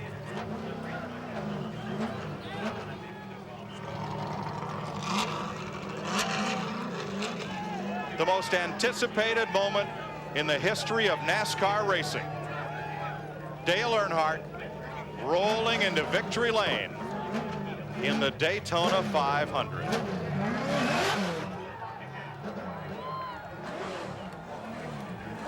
Awaiting Dale Earnhardt is the man who brought the Daytona 500 to CBS, Ken Squire.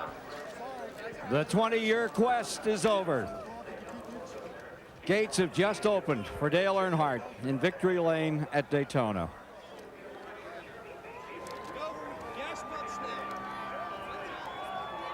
Here's his wife, Teresa, coming to speak to him. One for Dale Earnhardt, perhaps one for Neil Bonnet as well. About to ratchet himself out of this beautifully prepared car. He said patience was what it was going to take, and patience is what he gave it. All right, getting on the hat. He's waiting on this, and he's ready to clamber out, ready to step out of car number 3, the winner of the Daytona 500. Oh, gonna have a drink of soda here. It's been a long time before refreshment here. All right, here he comes out of his car, and listen to this.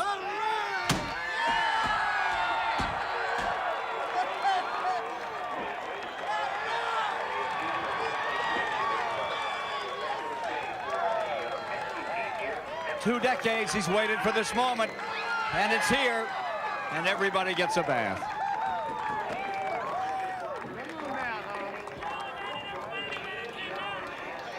Dale.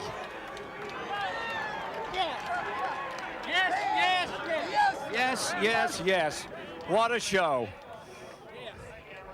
Yes. Here with Larry McReynolds and a big hug. And Richard Childress. Dale, how about that ride? How about it? Man, can you believe it? For one, got an awesome race car, but for two, thank good Lord for a good day. This race car did everything. The good Lord looked after it all day long. Good wrench. This is for all them race fans and all them people have been saying, Dale, this is your year. Dale, this is your year. And boy, a lot of them said it this year. All the way from Mr. France, all the way down to Todd Parrott and all the guys on the team. The Daytona 500 is ours. We've won it, we've won it, we've won it. And everybody took a shot at you at the end. I don't care who was taking shots at me. I was driving the mirror more than was the front, but you know, I tell you, these great sponsors, these great people that's worked with us and give us everything we need to win with. This is a good race car. The Spinny Clinton. Hey, David, congratulations on your baby. And Larry McReynolds, Spinny Clinton, Richard Childress, we got one heck of a race team. We're going to win a championship this year. One for Dale and one for Teresa, one for Neil Bonnet, 2 today. Well, one for a lot of people, T. Wayne Robinson and you know, all Neil Bonnet, my dad, everybody that's been in racing has been my friend that taught me so much, that touched my life. There's so many of them, I can't thank them all. My mom, thank you, Mom.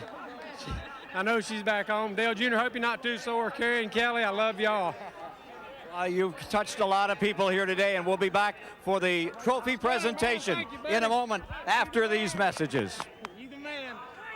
You a bad man. Good job. You next, buddy. Good job, buddy. Well, we're back here in Victory Lane. John Graham, president of the Daytona International Speedway, after perhaps the greatest 500 of them all, is about to make the presentation to Dale Earnhardt, symbol of victory in the great American race. John? Ken? Dale, we get you up here for a second. Dale, congratulations.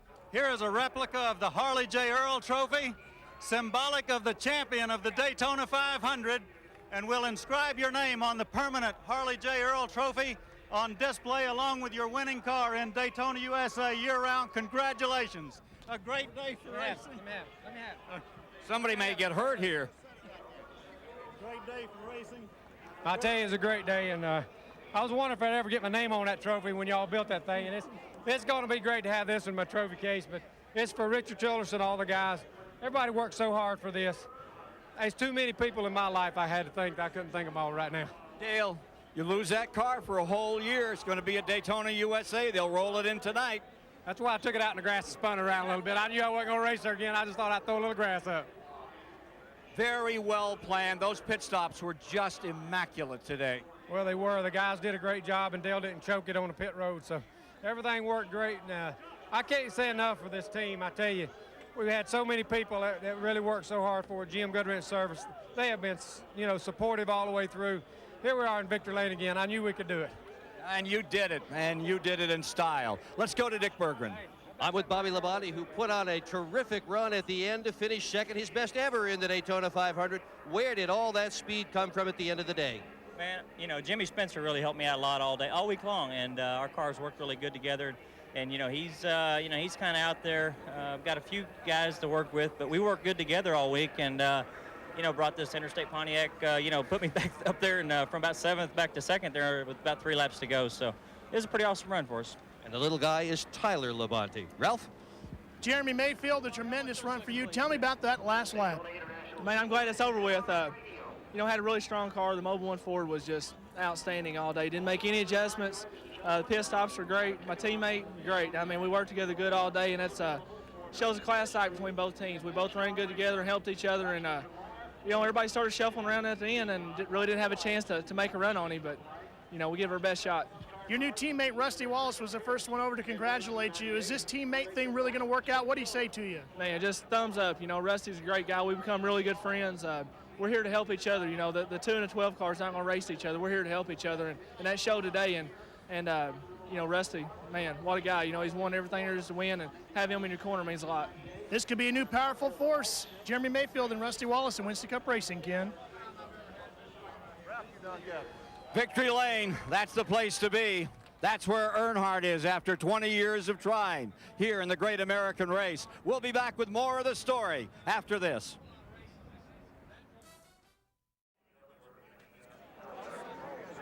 If you were a bumper sticker on the back of Dale Earnhardt's car, here's what you would have seen.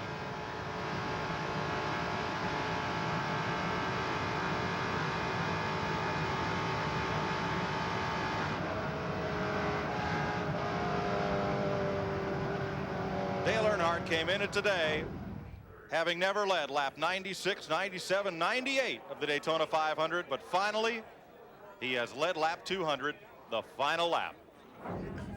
What ended the race under caution? Let's have a look here. There's Jimmy Spencer, number 23. John Andretti comes up quickly on him. Has to look like he just had to lock his brakes and cut to the left. That's Lake spins it around. Lake Speed in car number 9 goes around as well. Looking down the backstretch toward turn 2. And let's join Dick Berggren. With Kenny Schrader in what has got to be one of the gutsiest runs we've ever seen here in the Daytona 500. Kenny, how are you? I'm okay. I knew it'd be okay. I wore my Kenny Walls shirt today. And ice packs, and what is this yellow thing? That's a tinge unit. It just shocks. Ooh, it shocks you bad enough that you forget about what hurts.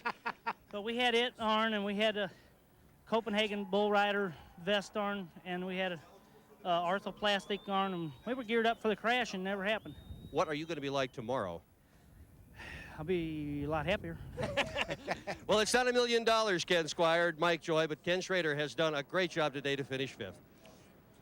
Well, he's eligible for that next $1 million bonus as well by finishing in the top 5. Unofficial finish: Earnhardt, Bobby Labonte, Jeremy Mayfield, Kenny Schrader, Rusty Wallace, Ernie Irvin finishes in 6th. Chad Little, a fine run to 7th. Mike Skinner to 8th. Michael Waltrip 9th. Two-time winner Bill Elliott was 10th. Kyle Petty 11th, and Bobby Hamilton 12th. 13th, Terry Labonte, the outside pole sitter, and Ricky Craven. Jimmy Spencer, Jeff Gordon, Lake Speed, and John Andretti, the lead lap cars. Kenny Irwin, the rookie, a lap down. Ted Musgrave, Jerry Nadeau, the rookie.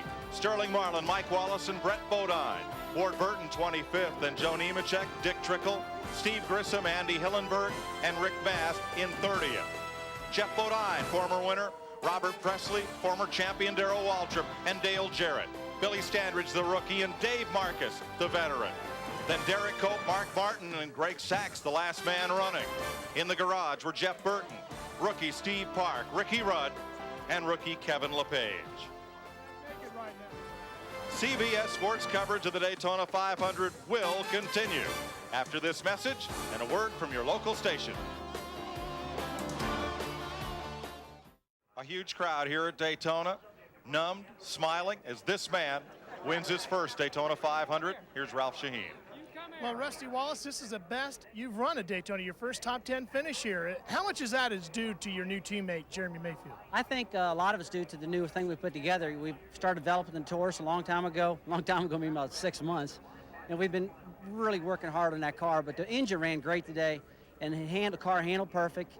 And Jeremy and I really were working together perfect all day long. We were in the top 5 all day, top 2, 3 mostly all day long. And it just felt really good to get a good top 5 run out of it. For a while there, I thought that maybe I might be able to win it. We had a really good run going on Dale one time, but man, we might have got to him, but it wasn't no getting around him. He wanted his Daytona 500 win really bad, and he deserved it, and I'm proud of him. But I just can't say enough about our new team. The Craniff-Penske team, the Penske South team, both guys worked great together. The cars were identical. Well, you know, when we came down here, they should have been real close identical, and it worked out good. Dick Berggren? Ernie Irvin with an incredibly strong day today with the MB2 team. Were you at all surprised at the quality of that race car? No, I really wasn't. You know, the Skittles Pontiac is a really good car, and they built last year, built this team, and you know, the Pontiacs are an awesome car, and you know, I'm just glad that you know, we got a good run in, and you know, Kim wasn't being able to be here because she had the baby on Monday, and Jordan's probably watching. Hey Jordan, I love you, and I'll be home in a little bit, and we miss Jared. Kim is the wife, Jordan and Jared are the children. What now? What do you expect for 1998? I'm just going to keep building on it. Just keep getting good runs in every week, and you know, this is a lot better start than I had last year, and we're just going to keep building on it. Congratulations on a great run. Mike Joy? Dick, a number of firsts this season. First win for Dale Earnhardt, and for the first time, a live Winston Cup race under the lights on network television. You'll see the Pepsi 400 here on CBS Saturday night, July 4th. There we go. Off and running. Earlier this week, Bill France lit up the Musco lighting around the outside of this speedway, and a man who's been coming here for 20 years came out to take 20 laps. Now, the lighting system's not completed, but they wired this driver to talk to the lighting people and tell them what he saw. Dale Earnhardt, first man under the lights at Daytona.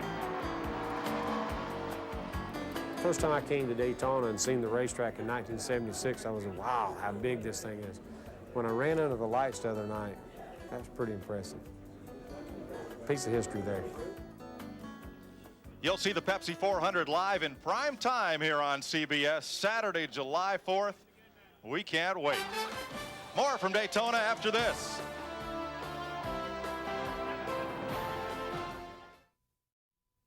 This CBS Sports Race Summary is sponsored by Texaco, a world of energy. Back with you at Daytona. 200 laps in the books.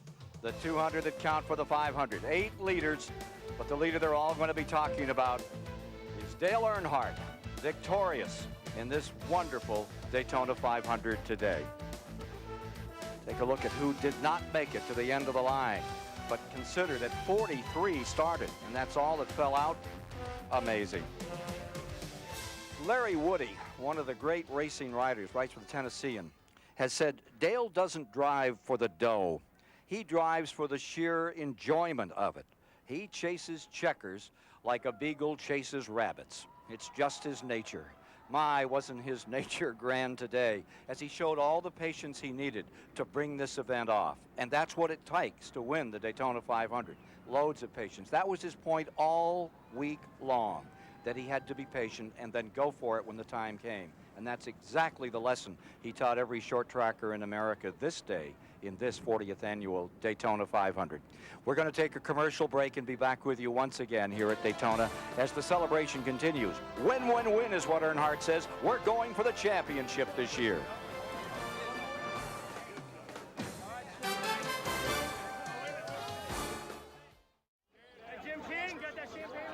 A 59 race drought comes to conclusion here in the greatest race of them all, the Daytona 500. Earnhardt reigns big time. Today, to that final moment, you witnessed a war between the finest 43 at Daytona. After each other with everything they had. They threw blocks, they scraped each other right down to the finish. And then when that checkered flag flew, as Earnhardt drove down pit road, as we told you at the outset, it became a sport of friends. Didn't matter what team you were with, you were part of the Earnhardt team. It's an amazing sport. Let's go to Mike Joy. Ken, perhaps he doesn't race for the money, but Dale Earnhardt and Richard Childress will take a check to the bank in total of $1,059,000. We had a lot of firsts today. We also had a few seconds. Mr. Baker, your record's intact. I was wondering there for a little while. I was just glad no one was injured today. Good, safe race. And Dale Earnhardt set history right where he wanted to. He's done it all now. Second fastest Daytona 500 ever. Buddy Baker has still won the fastest. And at 46, Dale Earnhardt became the second oldest driver to win the Daytona 500. Bobby Allison holds that distinction. He was 50 when he won it back in 1988. He may not have started the day as everybody's choice to win, but if your favorite driver couldn't, I'll bet you're glad to see Dale Earnhardt celebrating finally in victory lane. We'll be right back.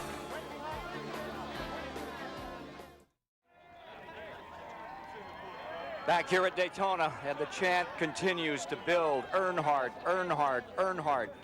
What a moment. Let's check in with the folks that gave you the broadcast today and get their thoughts about what we've seen. First, from Stock Car Racing Magazine, Dick Berggren. Thanks, Ken. Usually at the end of the Daytona 500, there's one winner and 42, well, losers. Not so today. The mood in the garage area is like something I've never experienced before. It's as if everyone has won the Daytona 500. It's been a big day for Dale Earnhardt, a bigger day for NASCAR stock car racing. Ralph?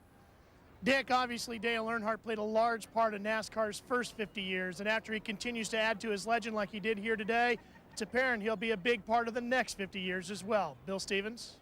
I keep thinking about all the misfortune that Dale Earnhardt has suffered here on his way to this first victory in the Daytona 500. Reminds me of something somebody once told me. You want the tooth fairy to come first, you're going to have to lose a few teeth. Mike? A lot of big numbers today, Bill. 50 years of NASCAR, 40 Daytona 500s, 20 years of trying, $1 million to win. Dale Earnhardt. I'm telling you. You know, he got one dream today. He won the Daytona 500. He can be the first 8-time champion in NASCAR. It may be his year. Hey, I'm glad I picked him yesterday to win this race today. It finally made me a winner out of me. Ken Squire. Right. Thanks, guys. Dale Earnhardt has said, I can honestly say I get as excited on race day now as I did the first time I rolled out on a racetrack, and I want to win just as bad. And didn't he demonstrate that for all of us here in this 40th annual Great American Race, the Daytona 500?